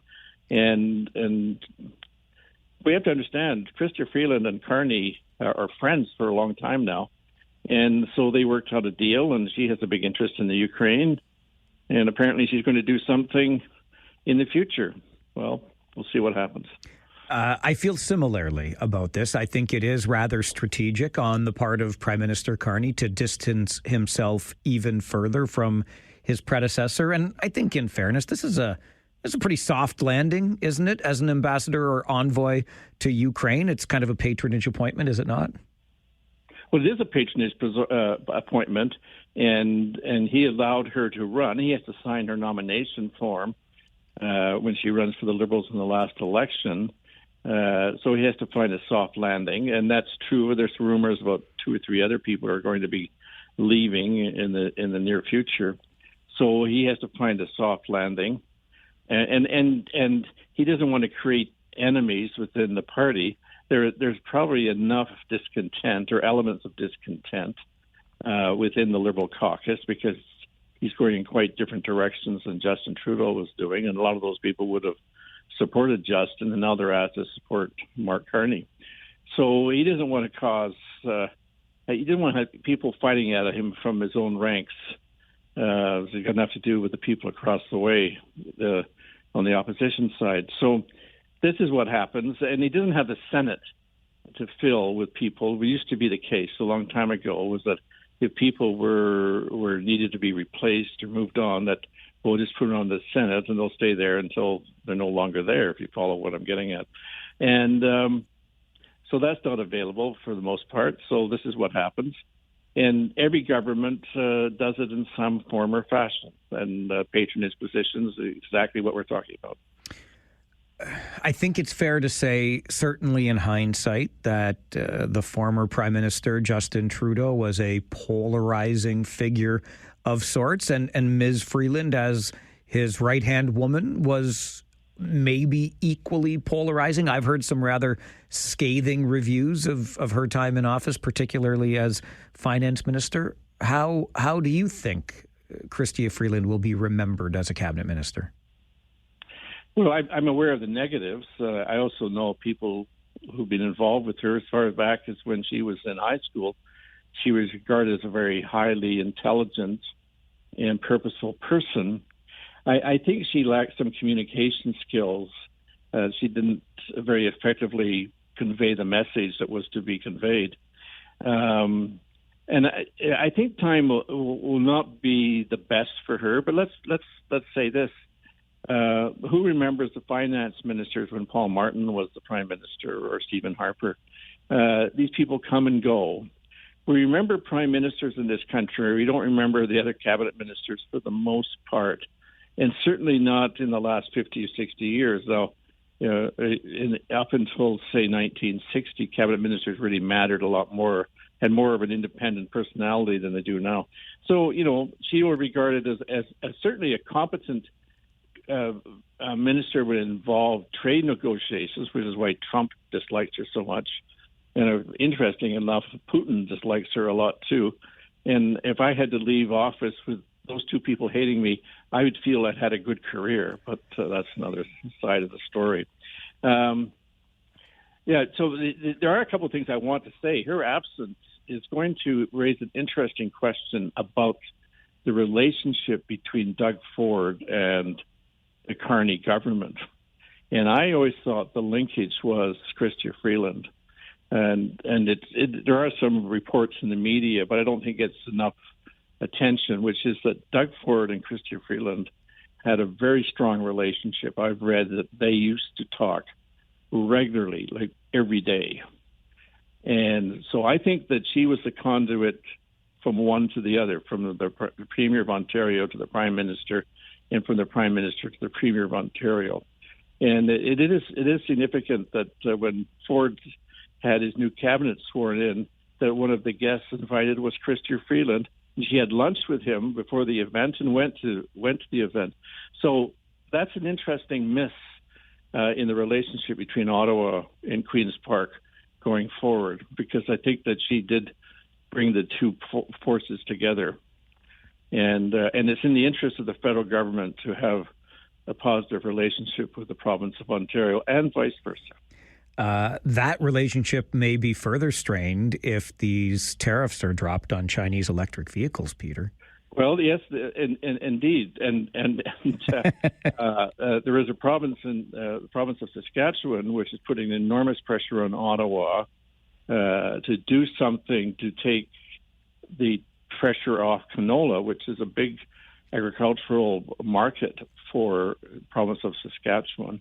And China is one of the biggest buyers in the world. If not, it probably is the biggest buyer of Canadian canola. And so Saskatchewan has a big interest.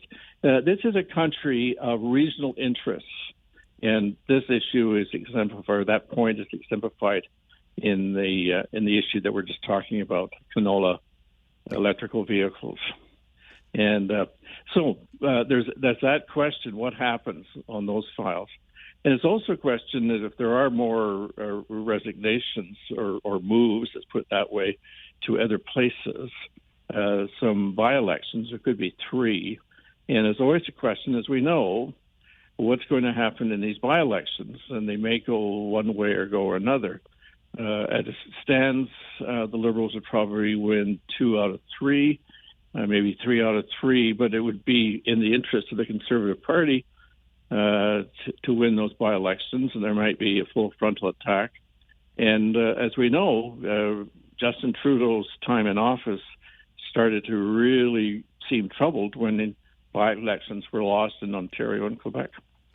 It's kind of like you're reading my mind on that point, Peter, because Conservative leader Pierre Poilievre has suggested that Ms. Freeland is getting off a sinking ship before that budget is released in November. You and I seem to feel similarly that this was the strategy of Prime Minister Carney to distance himself further from the previous Liberal leader. So might there be more moves, to use your word? Might this just be the first domino in Prime Minister Carney's cabinet?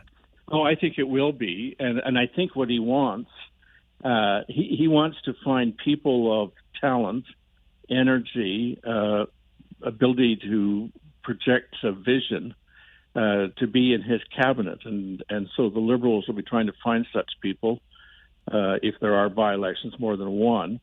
And to bring luster to the cabinet, and not just luster, but to bring intellectual and political strength to the work that the Prime Minister has. And people often ask me, well, how do you think the Prime Minister is doing? And my answer is, well, for heaven's sakes, can you look at the list of files that he has to deal with, the things that were not addressed properly, and then he has to deal with all these things, so with all kinds of budgetary problems and all kinds of issues always arising from within the Canadian territory, whether it be Quebec or Alberta, Newfoundland or wherever, in which the Prime Minister has to produce a solution. And then, oh, by the way, he's off to Mexico today. So he has to talk to Mexico about how to deal with Donald Trump, as if anybody knows what to do about Donald Trump. A fair point indeed.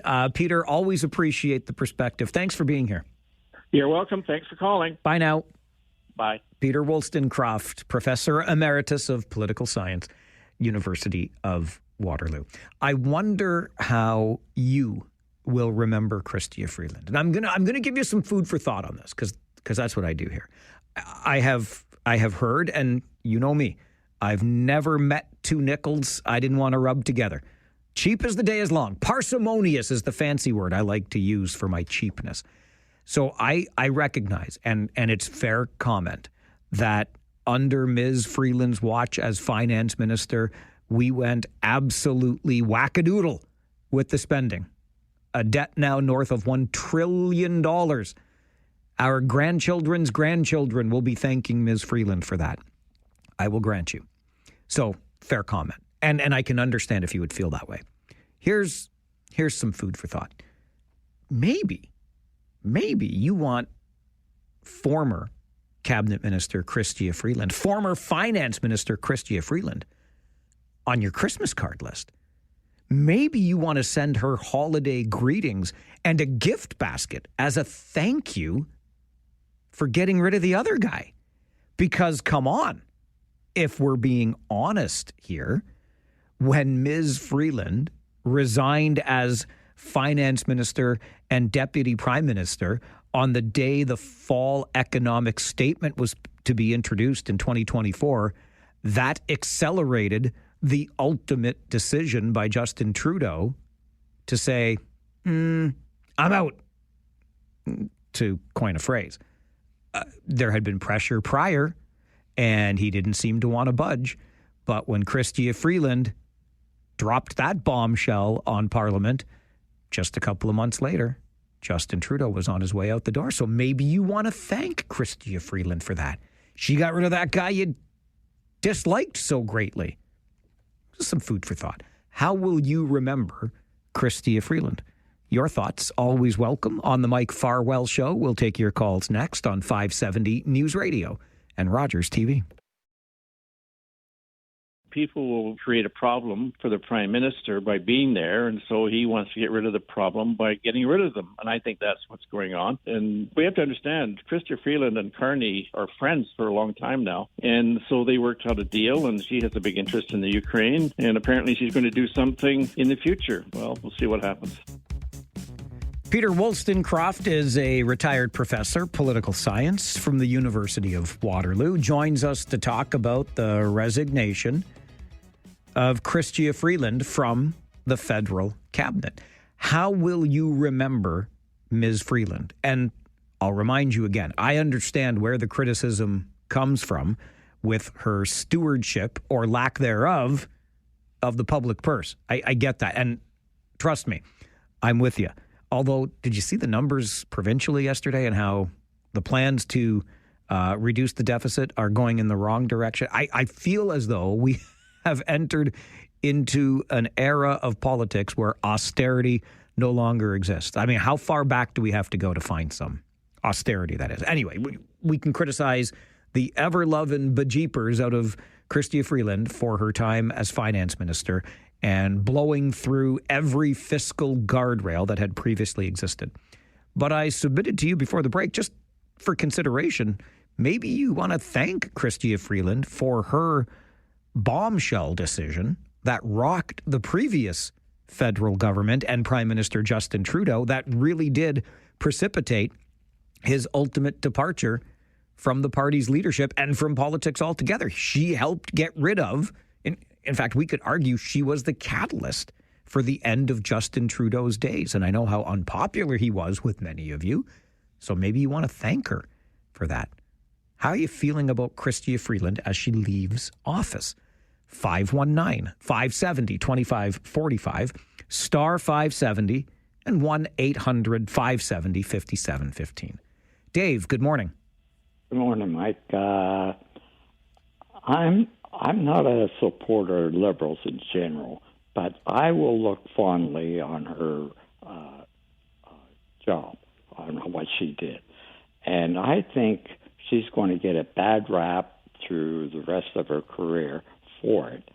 But because I think there were powerful voices in the Liberal Party that wanted their pet projects and spend big and do all those things, and that they cornered her and forced her to sign on the dotted line for the big budgets.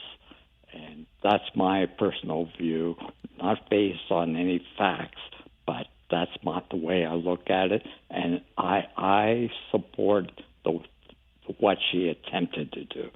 Thank you. Have a great day. Thanks, Dave. You too. And listen, I get it. We weren't in the room where it happened, the room where I always go to Hamilton when I talk about the rooms these days, the room where it happened.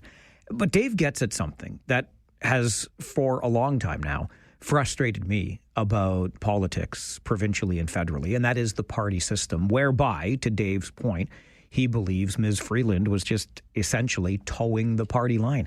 There is very little, if any, in my opinion, room within the party system anymore for dissenting point of views. Just consider the number of current MPs, Liberal, federally, who were former federal Liberal MPs, who are now tripping over themselves to support the pausing of the EV mandate and perhaps the lifting of the cap on emissions, setting the carbon tax to zero, the consumer carbon tax to zero. These are the same MPs, many of them, who were scolding us and telling us how terrible we were under the previous regime. Why? Because it doesn't pay to speak your truth within the party system if you want to remain a member in good standing of that party. And I've got a real problem with that. Because I can tell you right ding-dang now, given the opportunity, I will always speak my conscience to you. Heck, Jimmy Kimmel just tried speaking his conscience on late-night TV. Look where that got him. I guess you got to toe the party line with the FCC, the Federal Communications Commission these days. If I have to start towing the party line of the CRTC here in Canada, we're all in a whole heap of trouble, aren't we? Anyway, I'll just leave that right there. But that's what Dave got me thinking about. And I don't think we should overlook in this Chrystia Freeland news the strategy that exists here. Prime Minister Mark Carney has taken yet another step away from his predecessor to distance himself from the former Liberal regime after having already taken steps away and adopted some very, we could argue, conservative principles for his Liberal government. He's finding some space in the middle there right now, and I think this strategy continues to play out. All right, I'm going to get you to the 570 News Center for an update, and then we're going to have some fun on the flip side coming up, and we're going to remember a classic, and I do mean a flat-out, full-on classic restaurant in Waterloo. Now, as much as it would be tempting to take a trip down memory lane about the places we all used to go and love, that's not exactly where we're going, but we will remember one of those places, the Harmony Lunch. You know those sliders as well as I do. And how far somebody went to get their hands on a Harmony burger just this past weekend. And then I'll ask you the question, how far have you gone for food? That's coming up on the flip side on the Mike Farwell Show, 570 News Radio and Rogers TV.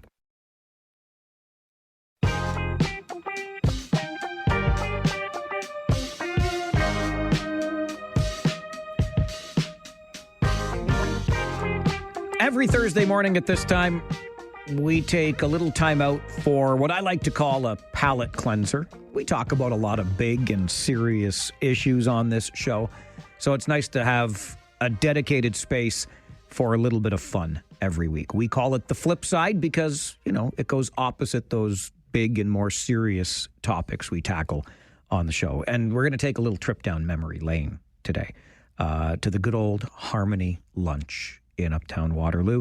I'm sure you remember it as well as I do. I mean, could you get a better pork slider anywhere?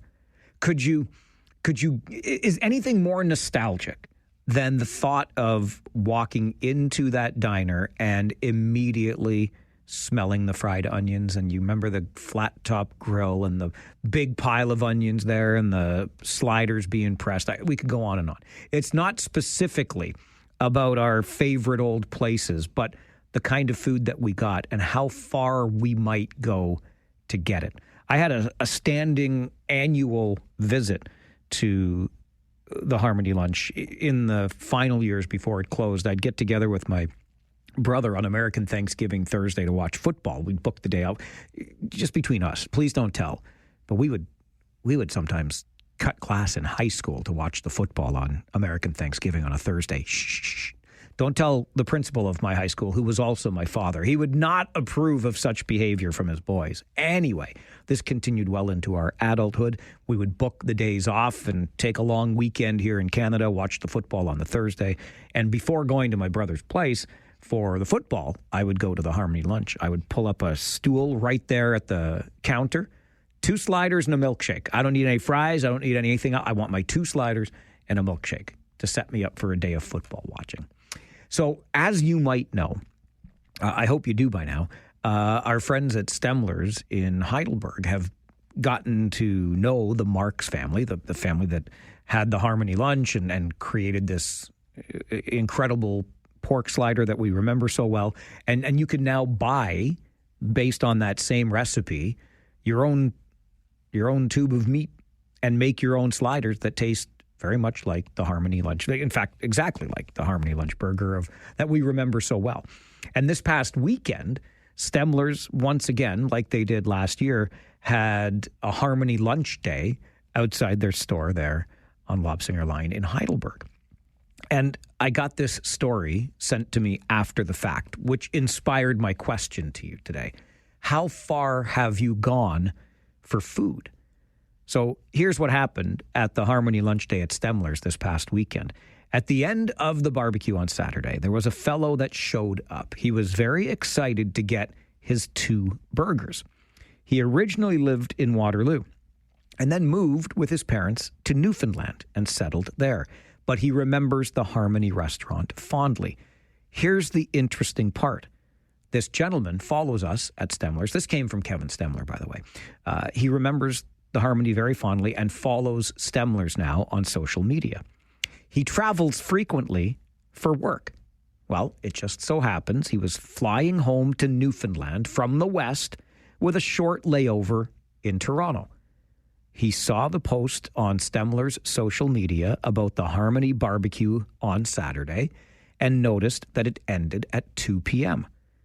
Realizing that the timing just might work, he made a quick call ahead to reserve a rental car at the airport. As soon as he landed, he picked up the car, drove straight to the barbecue in Heidelberg, and arrived just in time to grab a couple of burgers before catching his flight home. That's the kind of impact that Harmony Lunch had locally. So imagine you're flying home from the West Coast to the Rock in Newfoundland. You have a layover in Toronto.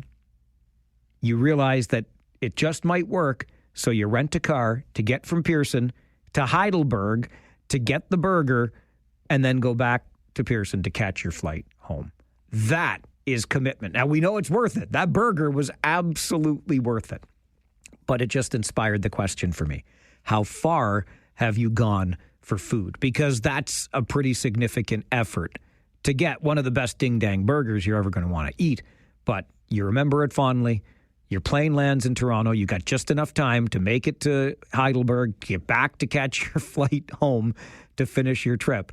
But you did that drive. You rented that car just so you could get the burger.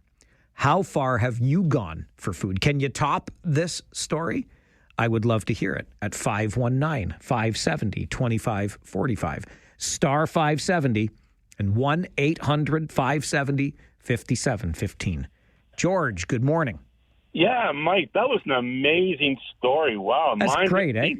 Yeah, that's incredible. Mine's not going to seem so amazing, but here we go. Just this past weekend, I took my 2 kids. We went all the way to Toronto because it was the old church I used to attend, and they have the best annual barbecue and everything. So we drive all the way down there, do the church service, do the barbecue afterwards, and then we drove all the way back, and we did not regret it. It was great burgers, great people, So that's how far I went. But just this last weekend. Well, listen, it's almost the same. He goes Toronto to Heidelberg. You go Cambridge to Toronto. Fair enough. Now, was the barbecue as good as you remembered? Yeah. That's awesome. Love to hear it, George. Thanks. Good to hear from you today. So same distance. We've got Toronto to the region. Let's see if Gary has gone further. Gary, good morning. How you doing, buddy? I'm great. How are you? I'm doing good. I got about 20 minutes on the clock for my part-time job, and then go home and get ready for my full-time job in the afternoon. Attaboy. No rest for the wicked. That's right. I just got in the car, and, my 570 News is always on my radio, and heard about where you've traveled. Well, there's a place called, I think it's still there. I'm not sure, but I know they had a fire there a while ago. I can't remember exactly when, but long story short is the Burger Barn down in the reserve area. From Guelph, it's about 45, 50-minute drive. It was like the best place to get burgers and fries, and it was actually on that You Gotta Eat Here show. And so we decided to take a drive, and it was well worth the 45, 50-minute drive, that's for sure. So the Burger Barn. The Burger Barn, where, though, did you say it is, Gary? It was down on the Indian Reserve, down in Brantford. Brantford, okay, I got you. Yeah. I've never heard of it before. Oh, yeah. If you just Google it, I'm actually, when I get a minute, I'm going to Google it and see if it's still open. But it was pretty famous place, and every time we went there, a lot of times there was lineups out the door. It was just phenomenal burgers. All right, great. The Burger Barn on the reserve near Brantford. So 40, 45 minutes, Gary goes. I'd say, George, you're really taking your chances with 401 traffic trying to get from Cambridge to Toronto, but he did that on the weekend just for a church barbecue. And our friend, formerly from this region, now settled in Newfoundland, had a layover in Toronto on the same day that they were having the Harmony Burger Barbecue at Stemler's in Heidelberg. And he thought, you know what, I can make it. His plane coming home from out west lands at Pearson. He zips into Heidelberg, gets his 2 Harmony burgers, and boom, back he goes to Pearson to catch his connecting flight home. Had enough time on the layover to make it work. That is commitment. I'm always reminded when I ask the question, how far have you gone for food? I'm always reminded of my good friend, producer Paulie. I was just teasing him recently about this, actually. I said, you've gone to Sarnia for a sandwich before. He's like, well, no, I didn't go just for a sandwich. I was in Sarnia for other things, but I always remember the story Paulie once told. He asked the mayor, where's a good place to go to get a sandwich? And he was disappointed that the mayor couldn't give him a good answer on that. But he did ultimately end up getting a sandwich in Sarnia, and Paulie lives here in Kitchener with us. I also know that he's gone specifically to Chatham for a pineapple pizza, a Hawaiian pizza, because that's where the Hawaiian pizza was born, right?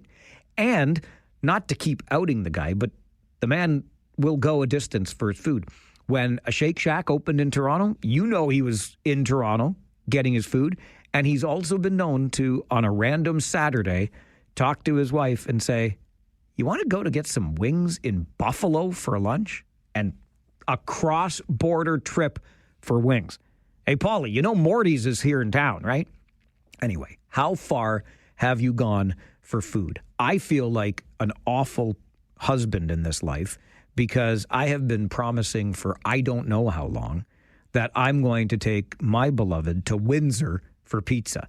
Because as you know, I've talked about this before, the best darn pizza I have ever had in my life. And I love you, Pepe's, here in town, but the best darn pizza I've ever had is in Windsor. I would build something else around the pizza run, but from here to Antonino's in Windsor, something else, and then back again. I would go that far for just a slice of that pizza. How far have you gone for food? That's the question I'm looking for an answer to on the flip side today, which continues on the Mike Farwell Show, 570 News Radio and Rogers TV.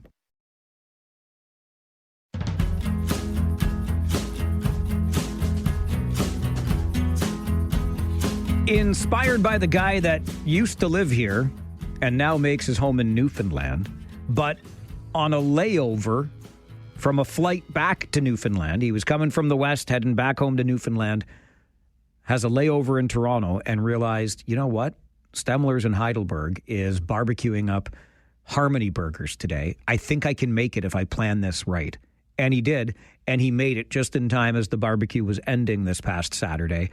And I just thought, that's an effort. That's a commitment to get some food, and made me wonder, how far have you gone to get food? That obviously, I mean, we remember the Harmony Burger very well, right? So obviously you love it.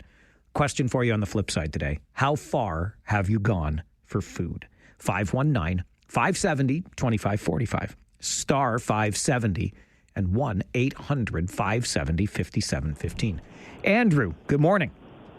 Good morning. How far have you gone for some food? Downtown Toronto. What'd you have to get there? Rosie's Smash Burgers. I've heard of these things. And their banana pudding. Oh, banana pudding. Now you got my attention. You can't get a better burger or a better banana pudding anywhere. No kidding, eh? And so how did you know about Rosie's? Like, what led you there? I actually know the owners. Come on. I do. That's awesome. So that was enough to get you from here in the region down to Toronto? Correct. Attaboy. Yep. I love it. Okay. I thought I would go support them and give it a try. I hate going to the city, but you know what? I've been back 3 times. I love to hear it. Andrew, good on you. Thanks for sharing that. We got one coming to Waterloo. When? I'm not sure, but it's coming. Okay. Rosie's. Uptown Waterloo. I got you, brother. I got you. The same name as my pandemic pup. I will not forget it. But how about that? You know the owners, you're going to support, and I'm with you. I don't like the trip into the city. It's got to be for a good reason. And Andrew says that good reason was a Rosie's Smash Burger and banana pudding. Hello. Jason, good morning. Mikey, how are you? Hey, I'm great. How are you?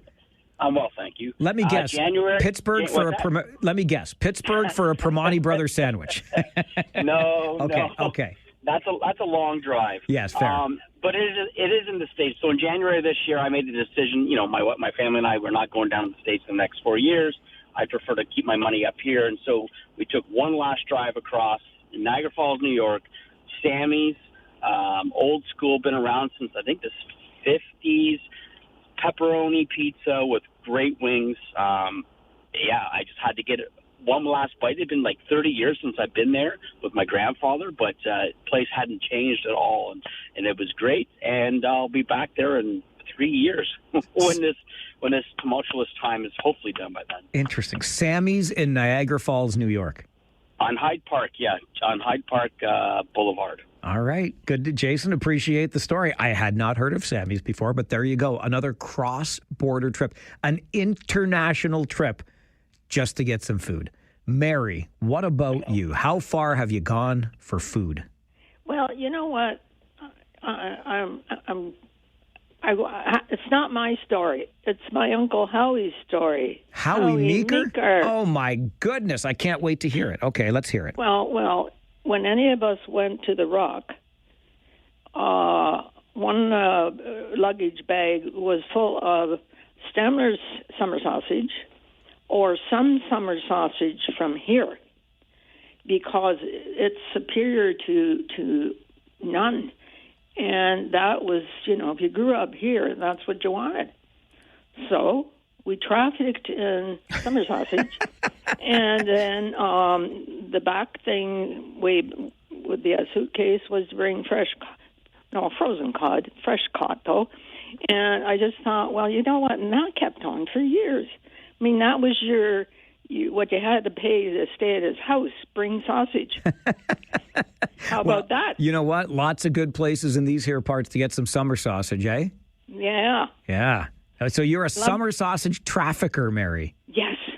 All right. And I loved it. Of course you did. Bye. Bye. Thanks very much. So across a few provinces out to Newfoundland, Mary was taking the food. So Uncle Howie Meeker wanted the food, and the summer sausage had to somehow get from here to Newfoundland. Afif, good morning. Hey, good morning, Mike. I went. I heard about this one fish and chip shop, and I was like, okay, let me go for it. It was in Port Rowan. Port Rowan. Where exactly is that? I get all my ports mixed up. Stanley, Huron. It's oh boy, it's all the way to the right.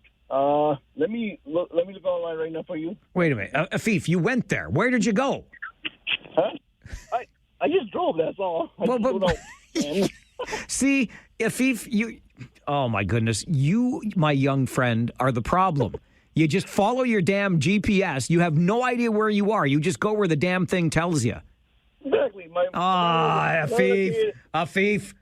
I'm going to come right through this phone at you in a minute. It's basically all the way down, like down south. All the way down south. Down south where? In Florida? Near, no. You must be on Lake Erie. Is that where Port Rowan is? I'm sorry. I'm geographically challenged. Yeah, Lake Erie. That's the one. How long did it take you to get there? Hour and 45 minutes. Hour and 45 minutes. And you went for fish and chips in Port Rowan. Yep. My family was like, let's go there, let's go get some fish and chips. I was like, fine, let's go. And we got to see the port, so I was happy. All right. Listen, good for you. Yes, Port Rowan, a town in Norfolk, Ontario, located on Lake Erie. My apologies for being as geographically challenged. But, I mean, give us some sense. Don't even get me started. Didn't I bring this up the other day? Who's really in charge these days anyway, right? It's the phones. It's not us. We just plug in the name of the fish and chips place into our GPS, and then wherever that ding-dang phone tells us to go, we go. I brought this up with my buddy the other day. I know I'm on a bit of a tangent here, but do you remember Halloween is my favorite horror movie franchise? And the franchise took a very strange turn in Halloween 3, where there was this Halloween mask that was made, and when you put on the mask, you went all batty. It was very strange. And then the commercial on the TV. Anyway, the point is this. If somebody ever embedded anything like that into our phones, whereby our usage of the phone made us go all batty, oh, wait a minute. That's already happened, hasn't it? Goodness gracious me. Anyway, to Port Rowan for fish and chips. Jim sends me an email to Mike at 570news.com. My brother and his buddy drove to Florida for a coffee. He bought a new car and went on a road trip. Okay, fine. And Ron's email to Mike at 570news.com says, I went to Japan. Yes, Osaka, Japan. Just to try tonkatsu. I don't know what tonkatsu is, but I'll take your word for it, Ron. And that's an awfully long way to go for something I have never heard of before. Good job by you. Eric, I got like 30 seconds, but I'll squeeze this in. Furthest you've gone for food? San Francisco. San Fran? Absolutely. You want to get some rice-a-roni? Bohemian Cigar Bar. Okay. The absolute most amazing meatball sandwich you will ever have. Ooh, okay. I can get behind this idea, but you had to go to San Fran to get it? Only place you can get this one. Okay. They do meatball sandwiches and spicy sausage sandwiches. Fantastic. I'll stay away from the spicy, but you got me at the meatball sandwich. I like it. Thanks, Eric. There you go. Thanks. Appreciate it.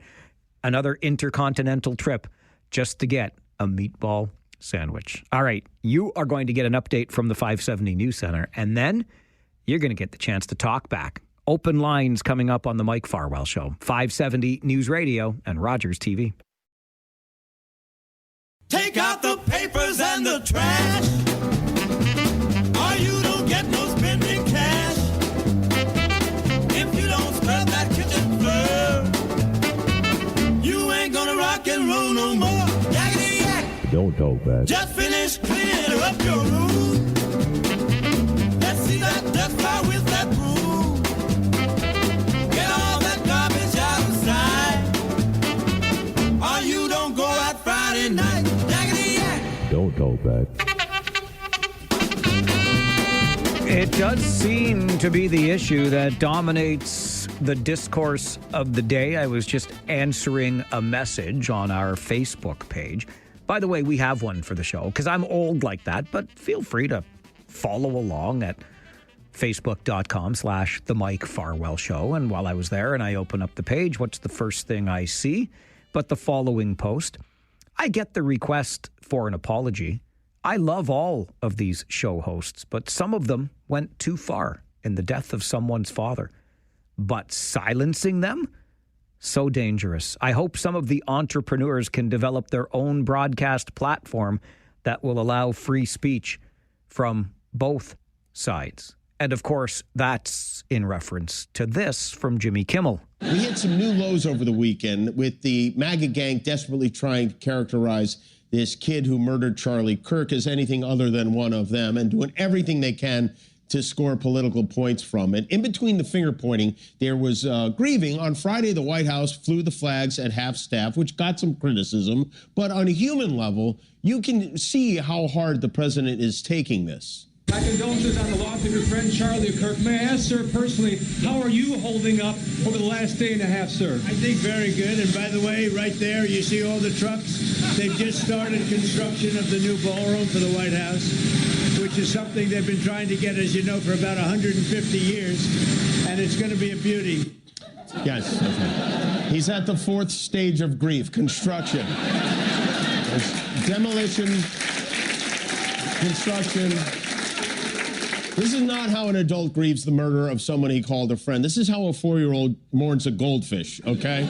So, I mean, we got to the punchline there at the end. The opening statement of that prior to the Donald Trump clip was simply political posturing on the part of Jimmy Kimmel, describing the person accused of killing Charlie Kirk as being a political pawn for the right, for example. But regardless, so I mean, how funny is that? I don't know. Again, there was a punchline at the end, and we can choose how we feel about that. But to have your show canceled and networks demanding apologies following things like that, I'm not so sure that is within keeping of the values of the freedom of our speech and or expression. Seems to be the big story of the day, but that's why we love Talkback, because we don't know the direction it's going to take us. That is only determined by you when you make a call to 519-570-2545, star 570 and 1-800-570-5715. Dave, good morning. Or good afternoon. Sorry, we've passed noon hour now. Hi, Dave. Good afternoon, Mike. I have two separate observations. Okay. I'll make them quick. The first one is I find it ironic on speed cameras that the city of Vaughan and its mayor, who is liberal, supports the provincial government premier. And yet, at the same time, the city of Brampton, whose mayor is conservative, is against the views of the provincial leader. I hadn't heard that. So Patrick Brown supports speed cameras? Correct. Okay. Now the second observation is, as I talked to you on Tuesday on the OHL podcast, this was my first time being to visit. And I turned around and on Wednesday listened to half of it on the radio, and the other half, the last half, I actually watched the whole thing on YouTube, and I was impressed with both sides of it, Mike. And I just say you put on a real great show on the OHL podcast. Congratulations, and have a great day. Thanks, Dave. You too. I'm extremely grateful for the additional follow and or subscription to the OHL podcast. I will just point out, because Dave brought it up, I've got a good buddy who, out of the kindness of his heart, helps produce the video side of that podcast, which you find on YouTube, as Dave just said, at the OHL podcast. I think it looks pretty darn good, too. And that's all thanks to the talents of my buddy who just volunteers his time to help me make it look better, because I'm an audio guy by nature, don't you know? And if you want to be like Dave, you can find the OHL podcast any place you get your podcasts. A new season is upon us. It starts tonight, and the Rangers, of course, get going tomorrow. But we're always there. Every week on Tuesday, a new episode of the OHL podcast comes out. My buddy Dan Mahar and I have a great old time doing it, and you are more than welcome to be a member of that growing family. So thanks for that, Dave. Appreciate it. On the speed camera note, we took a little informal Farwell show poll earlier today, squeezed in as many calls as we could in the time we had, and it ended in a dead heat. 4-4. 4 in favor and 4 opposed to the speed cameras. So tell me that we have an issue that's dividing our community by looking at poll results like that. Back to Talkback. Andre, good afternoon. Oh, is that why you didn't fit me in earlier? So Andre, I fit in as many as I could, my friend. Do you want to tell me how you feel about speed cameras? I know. I'd like to talk about the speed camera, and I'd like to talk about the cell phones. Okay. It's pretty much linked together. I really like the segment about Sean Shapiro, the former traffic cop. He says speed cameras are not a tax grab. Yeah, I agree with what he said. I really like. I have a heavy foot when I drove, right, 20 years ago, but I really like what he said. 25%. So if it's a 30 zone, 7.5, 37. If you're going 40, you're going to get ticketed. West Height here, there's 3 schools. They put the camera at 40, I'm pretty sure. People are getting nailed, from what I heard all the time, going 12 over, right? So 40 is good. 30, it has to be a really tight school where it's only a crescent or a street going to the school. So 30, I agree, you know what I mean? It has to be more checked. The other thing, Mike, every time I'm in a car with somebody and everybody's talking about it, I don't have the word for it because I want to be friendly. The people with their cell phone, oh my goodness gracious, Mike. Now, I'm blind. I have a dog. I walk on a sidewalk, and I concentrate on what I do. Somebody called me, and I answered my phone. I was going to continue to walk because I felt, normal about it. But I was like, what am I doing? And I parked myself in the grass so I can pay fully attention to the conversation and not what blindly I'm doing, right, Mike? So, come on, people. Do we have to get the sanction so high up there so that people can learn again? Do we need cameras for phone? Hello. You know what? How about that? Let's put cell phone cameras on our streets. No walking while talking. I get you walk while you talk. That's what these things. It's given us all of that freedom, right? I do think though that the phones are in charge, and I'm not exactly comfortable with that. Preston Paul, Farwell's Force member number 45. I haven't heard from you in forever, buddy. Oh, it's only a couple of weeks. I talked to you last Wednesday during Jay's talk. All right. I miss you in between calls, my friend. I know. Okay. I get in there and I listen, and there's so many things I want to talk about that I don't know which one to pick. But I just wanted to talking about that Jimmy Kimmel. Sure. And the United States is now, to me, the un-United States of Russia. That's the way we should be calling them down there now. It's just amazing in how they are attacking free speech. It's sickening. It really is. Yeah, you know what, Paul? I hear you, and I appreciate hearing from you on the show today. I don't care which side of the spectrum you're on.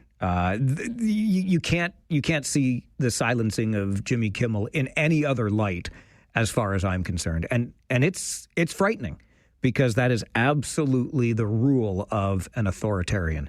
Talkback continues on the Mike Farwell Show, 570 News Radio and Rogers TV.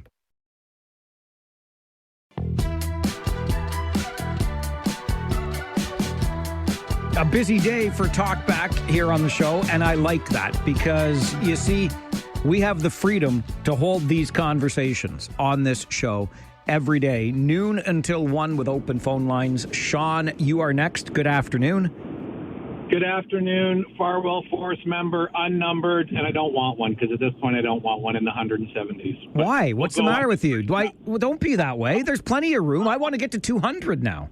I'm one of the OGs. I want to be -5. There we go. No, I can't do it. I'll give you 175. No, can't do it. Okay. I'm unnumbered. Or I'm going to be Crush again. Whatever. Anyways, Mike, listen.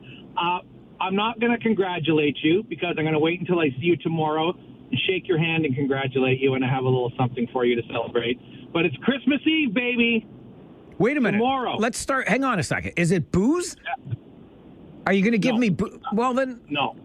Well, it's a workspace. The hell? I can't do it. Well, we don't have to open it. You can still give it to me. Okay, no pressure now. No pressure, none whatsoever. Anyway, Christmas Eve, can't wait to see you tomorrow. But what I wanted to say is I was really happy that you had your guest on earlier. I don't recall the name, the former traffic police officer who talked about the speed cameras. I only heard about half of it, but I loved a lot of the things he said for a couple reasons, and bear with me here. First one being, I'm of the opposite stance that you've been taking. That I'm all for them. I think they're great, and I think they're great at all hours of the day. And I say that because I lived across the road from a school for a number of years, directly across the road from where my son went to school. And it wasn't just school hours where there were heavy foot traffic of children around that region and crossing that road. And every night after dinner, my son Lucas and I would cross the road and go play basketball, or he'd go over by himself. And the way that people drove down that road, we were wishing for speed limits to go down at all hours of the day and all hours of the night. So I'm all for it for that reason, because it's still a high traffic area, which I think your guest said. And the other thing that he said, which really resonated with me, which is why I'm fully on board with this, is that lower speeds produce less casualties. A few years ago, and I had called in to talk to you about this, I called in right after it had happened to tell people to just slow the heck down. A friend of mine, his daughter was hit by a vehicle and almost died. And had a speed limit been reduced in that area, well, sometimes that's the difference between life and death, right? We never want our kids or anybody to be injured, but we definitely would prefer the injury over the casualty. So I think it's a really solid argument from your guest, and I also think it was really, really telling that he said what I've said many, many times. The only people that are complaining about this are the people that want to break the law without consequence. And anybody who says that we have problems with drivers or speed right now, well, we have to do something about it. And if the thing that is something is hitting someone in the pocketbook to change habits, then that's what it is. In the same way that the people that are against anti-bullying or anti-harassment are just the people who want to bully or harass, the people who are against speeding are the people who want to speed. So let's all just slow down, and the revenue will disappear from these speed cameras, as you've argued. Yeah, and then we're still going to be paying for them. But okay, and I got to get to lots of other callers. I'm busy. But let me just ask you this, because you lived on that street by that school, and you walked across with your son to play basketball, and you're still here to tell about it. In all those years you lived across from that school, how many collisions did you see on that street? Honestly. Honestly, about half a dozen, and there were some close calls with Lucas crossing the road on his own. Okay. So nothing that was catastrophic, but I lived there for 4 years, and there was definitely half a dozen accidents, for sure. Okay, fair enough. I appreciate it, and I only ask that because I, too, and have for 2 decades, lived directly across from a school, and not one time ever has there been a collision. Nothing. And yet we say it's unsafe and it needs a speed camera applied to it. But and by the way, I know I'm putting myself at great risk saying this. I'm not complaining about this, or I'm not opposed to speed cameras because I've had a speed camera ticket. I haven't yet. But the day's going to come when I'm doing 42 in a 30 and I get dinged. I'm sure it will, because that's what we're all speeders now under this system. Anyway, I appreciate the point of view, and thanks for weighing in. Like I said, busy day on the phones. So Terry is next. Good afternoon, Terry. Yeah, good afternoon, Mike. I know you cut me off. I'm sorry, because we were trying to get the poll done. Yeah, I got it, yeah. I was just going to say, in terms of that, Mike, it's good practice, don't you think? If we do slow down for cameras, and then eventually become better drivers because we get that pattern, that behavioral pattern going. For sure. I think, to Sean's point a moment ago, too, we need to slow down. There's no question about that. But I'll just leave it there because I can go on and on. Yeah, that's why I'm in favor of it. I think it will develop better driving patterns. Not that it will guarantee it, but I think if we get that pattern going, it will condition us to do so. And about this Kimmel thing, Mike, I think they're just using that as an excuse to cancel. If his ratings were great or astronomical, I think they would have kept him on. I can't see them canceling. If they were making oodles of money off of him, I think he was shot. That's why they're just using that as an excuse. Makes you wonder, though, doesn't it, Mike? Well, the timing is incredibly curious. Then, yeah. Yeah, because there's so much now on TV with streaming and all that. I think talk shows are kind of... Hey, easy. No, I'm talking about late. Sorry, Mike, I apologize. I should say late talk shows are all right. Kind of... It's run its course. Thanks, Mike. Thanks for taking my call again. Thanks, Terry, for making it. We'll keep getting through as many as we can because it's busy. Remember, if you can't get through on one line, try another one because we got 5 lines available to you. Mayor Jake, good afternoon. Mike, how are you now? I'm good, and you? Not so bad, thanks. Yeah, I kind of want to touch on this freedom of speech thing quickly. I was taught in civics and careers that, there is freedom of speech, but there's also consequences for things that you do say, and you can't just say what you want at work. And you see it all across both in Canada and the U.S. where people are getting fired for things that they say. And there's a great episode on The Office where Toby says that you kind of lose some rights while you're at work, and I think, Jimmy Kimmel being at work and he said what he said, I'm not saying it wasn't funny, but I can't say I'm surprised that somebody would get fired for saying something like that at work. Really? But isn't that his job to be funny? Like you just said, it was kind of funny. Isn't his job to be funny, to entertain you? 100% it's his job to be funny, but I think, like I said, I think it's what you say. You always have to be cautious on how you say it and how you deliver it. Now, I think the last caller was right. I think they looked at the ratings, they wanted an excuse, and I think they got that excuse. Same thing with Don Cherry. Is they were looking for a reason to fire him. They found their reason, and then that's how they do it. But do you agree with what happened to Don Cherry? No, I do not. Okay, so you don't agree that it happened to Don Cherry, but you do agree that it happened to Jimmy Kimmel. I don't agree that it happened to Jimmy Kimmel. I don't agree at all. What I'm saying is, but that's where freedom of speech kind of has that gray area, is that there's always consequences no matter what for what you say. Yeah. Not legally, but you could get in trouble. Agreed. Absolutely. Mayor Jake, appreciate that. And this is where it's really interesting to me, and I'll go back to what I said to Terry, where the timing then becomes a little suspect to me, right?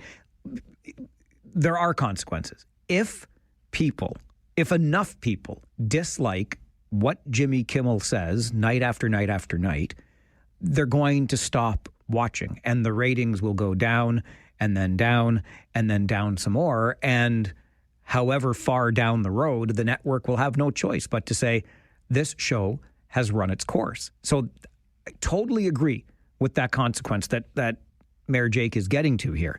But in this particular instance, it seems as though Monday night this gets said, and by Wednesday night, the plug is pulled.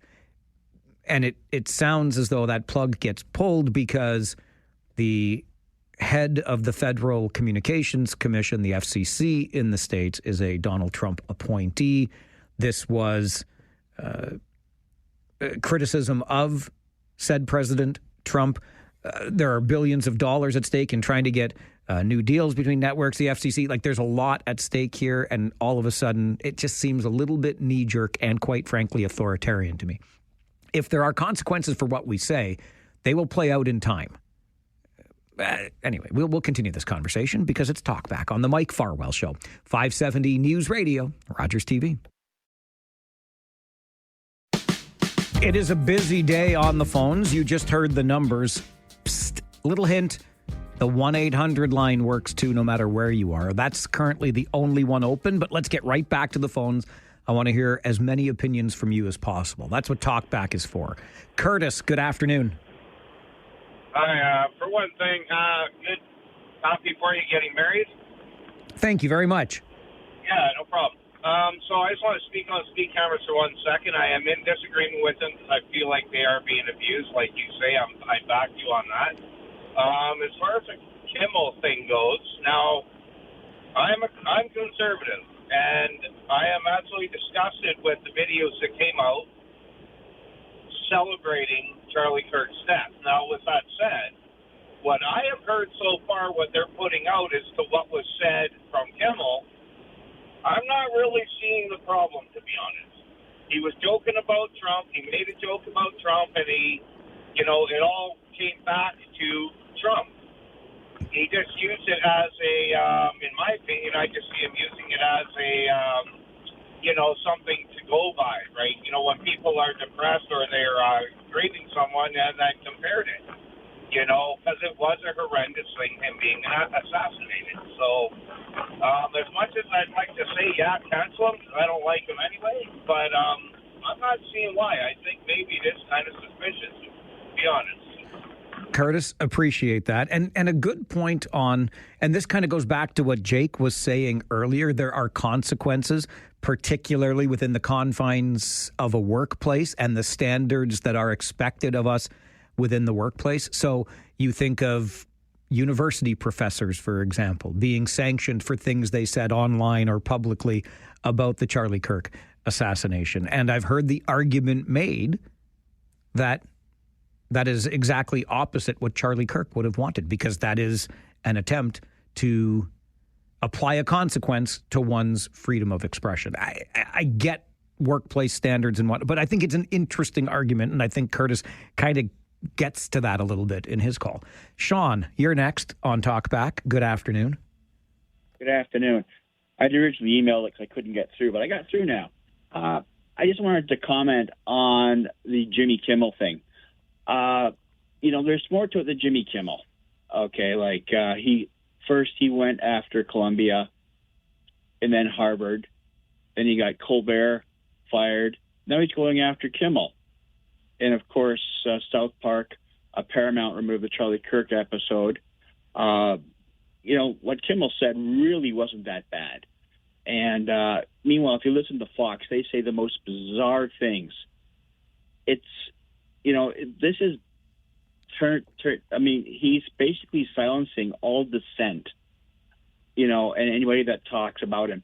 Like I said, I no longer refer to it as an administration. I call it a Trump regime, quite frankly, and it's scary. All right, Sean, appreciate the call. I don't think you're far off with that. And interesting points on others that have been silenced or strong-armed by this regime right now in the United States. Francis, good afternoon. Well, good afternoon, Mike. A couple things. Were you able to remember to wish your Aunt Joyce a happy birthday? I believe it was yesterday. Wait just a ding-dang minute here now, sir. Yeah. How? I'm number 36, I know you are.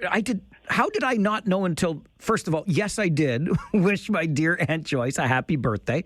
Oh, I didn't know this connection that you had to my family. Oh, there's things going on, Anyway, I'm keeping my eye on you, number 36. While you're still on your honeymoon, I have a bit of advice, which is very important. You might think it was her, but I heard it long ago. It is, when you have a disagreement with your beloved, do it early in the day, so you have the whole day to say you're sorry before nighttime. Deal. And with that, God bless. God bless, Francis. Thank you very much. I was thinking of Francis on the weekend because my beloved said, you better go out on your motorcycle because we're not going to have weather like this for too much longer. And boy, did I get places. And I was up near Formosa for a bit too, and I know Francis has long talked about that as God's country, and I thought of him as I passed the signs. Greg, over to you on Talkback. Good afternoon. Hey, 38 here. Farwell's Force member, number 38. Good afternoon. Hey, okay, I used to watch night shows more often when I had different jobs and could be up that late, so I haven't really seen many, but the gist of it, okay, anytime somebody gets canceled, but then couldn't that be an opportunity for, say, like Fox or some other network to just grab him and start reaping the benefits that he was providing? Does anybody look at it that way? Well, sure. I mean, absolutely. You can look at that with the Letterman example when he left NBC. Okay, like I say, just because this happened, say, okay, so somebody's brainwashed by Trump or whatever to, let's cancel him based on that. So somebody high up on, what was it, ABC or whatever he's on? Yeah, ABC. Okay, well, but I think Greg, that kind of misses the point. This isn't about Jimmy Kimmel now being a free agent to the highest bidder. This is about why he's no longer employed. Okay, and like I say, then as opposed to that, how about someone just, crush the whole concept right away, hire him and carry on as is. But it doesn't change. That doesn't change why ABC canceled him. Okay, well, that's ABC's loss. Who cares then at this point? Well, I care because of the manner in which it was done and the reason for which it was done. I think we should all care about that. Well, then start to boycott ABC if you want to, and then someone else, like I say, another network. To me, it looks like an opportunity for another network to say, that wasn't right here. Come over here and let's work together. But that's just me not knowing the business, so just a thought. Okay, Greg. No, listen, I appreciate it. I just and that may well happen, or Jimmy Kimmel may resurface in a completely different or on a completely different medium. But that, to me, misses the essential point here that we're talking about, which is one's freedom of speech, or perhaps now the lack thereof. And I think that should be what we are most concerned with in all of this. Grant, your turn on Talkback. Good afternoon. Yeah, good afternoon. So did Mr. Kimball just make fun of Trump and that? Oh, okay. So tomorrow morning, are you going to have at 10:30 the coach? I love it, Grant. You got Donald Trump and Jimmy Kimmel out of the way, and now you're going to what matters most, the Kitchener Rangers. And the answer to your question, sir, is yes. Thank you for knowing how we do things around here. Starting tomorrow morning, every Friday at 10:30, UC Ahokas, the man, the myth, the legend, and the coach of the Kitchener Rangers will join us on the show. And don't forget tomorrow night across the hall. I love that idea. I never used. And now I'm going to get to baseball. I never used to listen to John Schneider after the game, but I kind of like to hear what he has to say. Yeah, and yeah, I'm looking forward to your sidekick tomorrow. All right, Grant. Thank you very much. I'm looking forward to my sidekick as well. Really, my partner.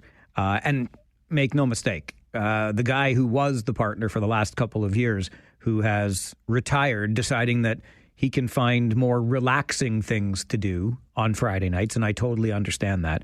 I'm going to miss Fixie like you wouldn't believe, but I'm quite excited that the new guy, Josh Piercy, who is a reporter here at 570 News Radio, is going to join me on Kitchener Rangers broadcasts. Starting tomorrow night, Piercy makes his debut.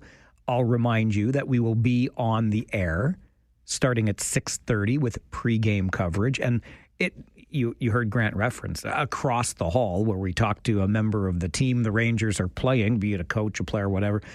Josh is going to be taking care of that for us. Our pregame show gives you so much just to get you ready for all of the action. And because Piercy is with us now, Piercy's playbook will be a part of our Harris Law pregame show tomorrow night, 6:30. The Rangers game versus the Brantford Bulldogs. The season and home opener starts at 7. And yes, UC Ahokas and the coaches show tomorrow morning at 10:30. We are your home for Kitchener Rangers hockey, and we cover it like no other. So make sure you stay with us for every minute of the great action coming up this season. Pat, over to you on Talkback. Good afternoon. Good afternoon. Just with respect to what's going on with Jimmy Kimmel, I don't think necessarily it's a feature of Trump's presidency. I do think that it's just, unfortunately, the environment that kind of we've been operating in the last 10, 15, 20 years. I don't like it. But there's plenty of, examples of other people being fired for a variety of different reasons that, again, are associated with some sort of speech. You can look at Roseanne Barr, Tucker Carlson, Gina Carano, Isaiah Washington. So there's a lot of people that are being fired for saying things that upset some people. And so because we live in this really politicized world, companies are forced to make these types of decisions. And I hope, my wish is to kind of go back to 1995 or 1990, where you kind of take politics and and certain like religion and certain things that were kind of like taboo topics to talk about out of the equation. And, you stick to comedy or you stick to entertainment. That's kind of my thought on it. All right, Pat. Appreciate the call. I don't know that I want to go back to a time where we had taboo subjects because I like how open we are. What I agree wholeheartedly with Pat about is how everything has become politicized. And you're either with me or you're against me. You are either right or you are either left. And there's just... we had really better check ourselves and recognize that there's no market on good ideas. There's no market on one world view. And the exchange of those ideas is the only thing that will move us forward as people. Where I will agree with Pat to some degree about going back in time, I do wonder about the late night shows getting as political as they have gotten. There's room for, consider a show like this. I know we're not a late night show. We try to mix in some entertainment and some lighter stuff.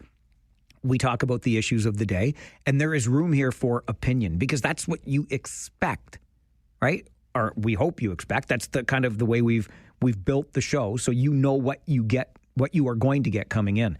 I don't know that 30 years ago, 40 years ago, in the heyday of Carson and Letterman and then Arsenio Hall, what did we tune into late night for? Get up close with some celebrities, hear some stories, learn a little bit of something, have a laugh or two. And suddenly, somewhere along the way, it became very political. There's room for it. You got The Daily Show for that, right? Maybe you got Real Time with Bill Maher for that. But on Kimmel, on Fallon, on what I don't watch any late night TV anymore. I have to go to bed too early. But you know what I mean? I think that's a tangent from what we're dealing with here or what we're talking about when it comes to Kimmel. When and why did these shows get as politicized as they got? Anyway, we continue Talkback here on the Mike Farwell Show, 570 News Radio and Rogers TV.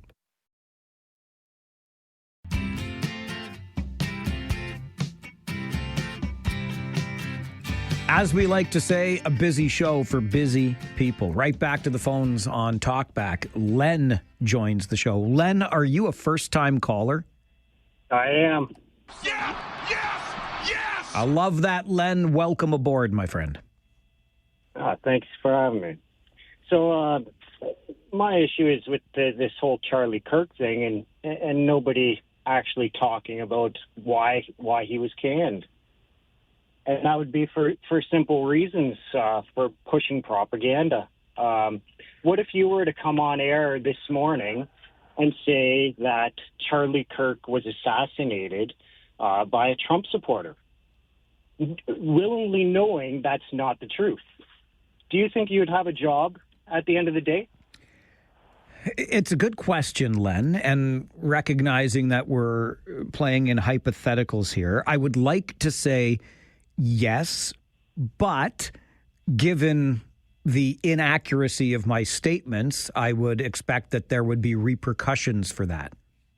But I don't think the repercussion would be I'm fired immediately. I could be wrong, but I like to think I'm a good... Think how disrespectful that is, Mike, to come on air willingly knowing, pushing propaganda to your listeners. I got you. Listen, Len, I hear where you're coming from. Again, I can't say for sure, and I do know because I have been caught in this before, just one time in all of my years, I promise you, but I had to do an on-air apology for something terrible I said about cats. I'm not making this up, but those are the repercussions. A man that was assassinated. I understand that. This is knowingly going on air in front of millions of people and pushing propaganda. Yeah. That's what that was. Okay, but that was literally direct influence to make Trump supporters look bad. If we want to talk about propaganda, though, Len, it's not acceptable. Len, and it's not Trump that got him fired. He may have had influence over it, but it was Nexstar, the new or the affiliate companies that owned ABC and Disney and all that. Len, if we're going to hang on now, can I jump in here, Len? Len, can we make this a conversation? Do you mind? Sure. Okay. So let me ask you, if you're going to keep using the word propaganda, would you say that governments have engaged in propaganda before? All day. All day. Okay. And how are they held accountable? Well, here in Canada, it's very difficult too, because they're funded through the government. Most news agencies. I'm not talking about news agencies. I'm asking you if governments spew propaganda, which we both agree they do. And I would even go further to remind you that Donald Trump has on many an occasion stretched a truth. So that's propaganda. How do we hold Donald Trump? What's that? He definitely has. Okay, so how do we hold him accountable? Why should he not be held accountable for spewing propaganda, but Jimmy Kimmel should be? Well, that would be for the simple fact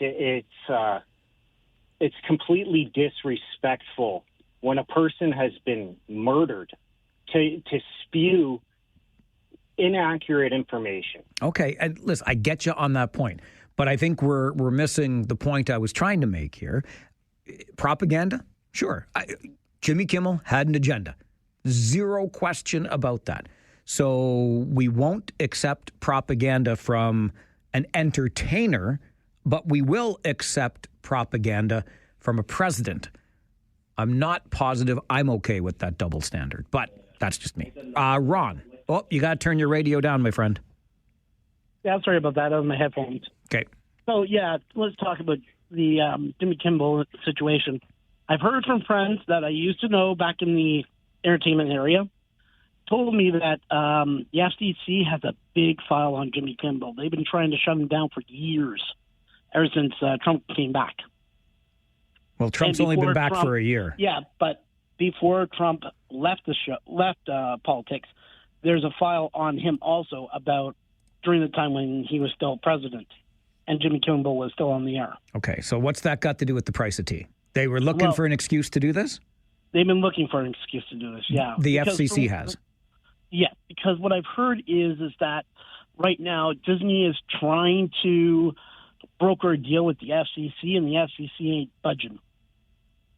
Yes, there is, I believe it's a $1 billion, maybe multi-billion dollar deal that is trying to be brokered. I understand all of that, which brings me back to my point that it's not okay that somebody gets canceled for saying what Jimmy Kimmel said.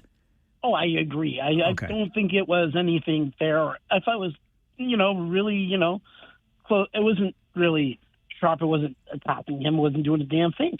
No, right. Unless your skin is far too thin. And dare I say, if you achieve the highest level of office in the land, your skin ought to be a whole heck of a lot thicker. But nonetheless, I'll leave it on that point. Something tells me, and I haven't had a chance to check in with him, but something tells me that Rob Snow will be discussing this over the next little bit. So if you didn't get to weigh in during our talk back, maybe you'll get a chance to chat with Rob Snow, who is coming up from 1 until 3. As I look ahead to tomorrow's show, it is Friday. We're going to talk about proportional representation on the show. We're going to talk about the Buddy League and how it's helping families and particularly kids in our community. We'll have our Friday 4 roundtable. We'll talk about a city councilor who's a superhero raising funds in a very unorthodox way. We'll have our not $1 million question, have some fun with that, and we're going to get you all set for our new season of Kitchener Rangers hockey. All of that when you come back tomorrow morning at 9, okay? My name is Mike Farwell. You are a force for good. Bye for now.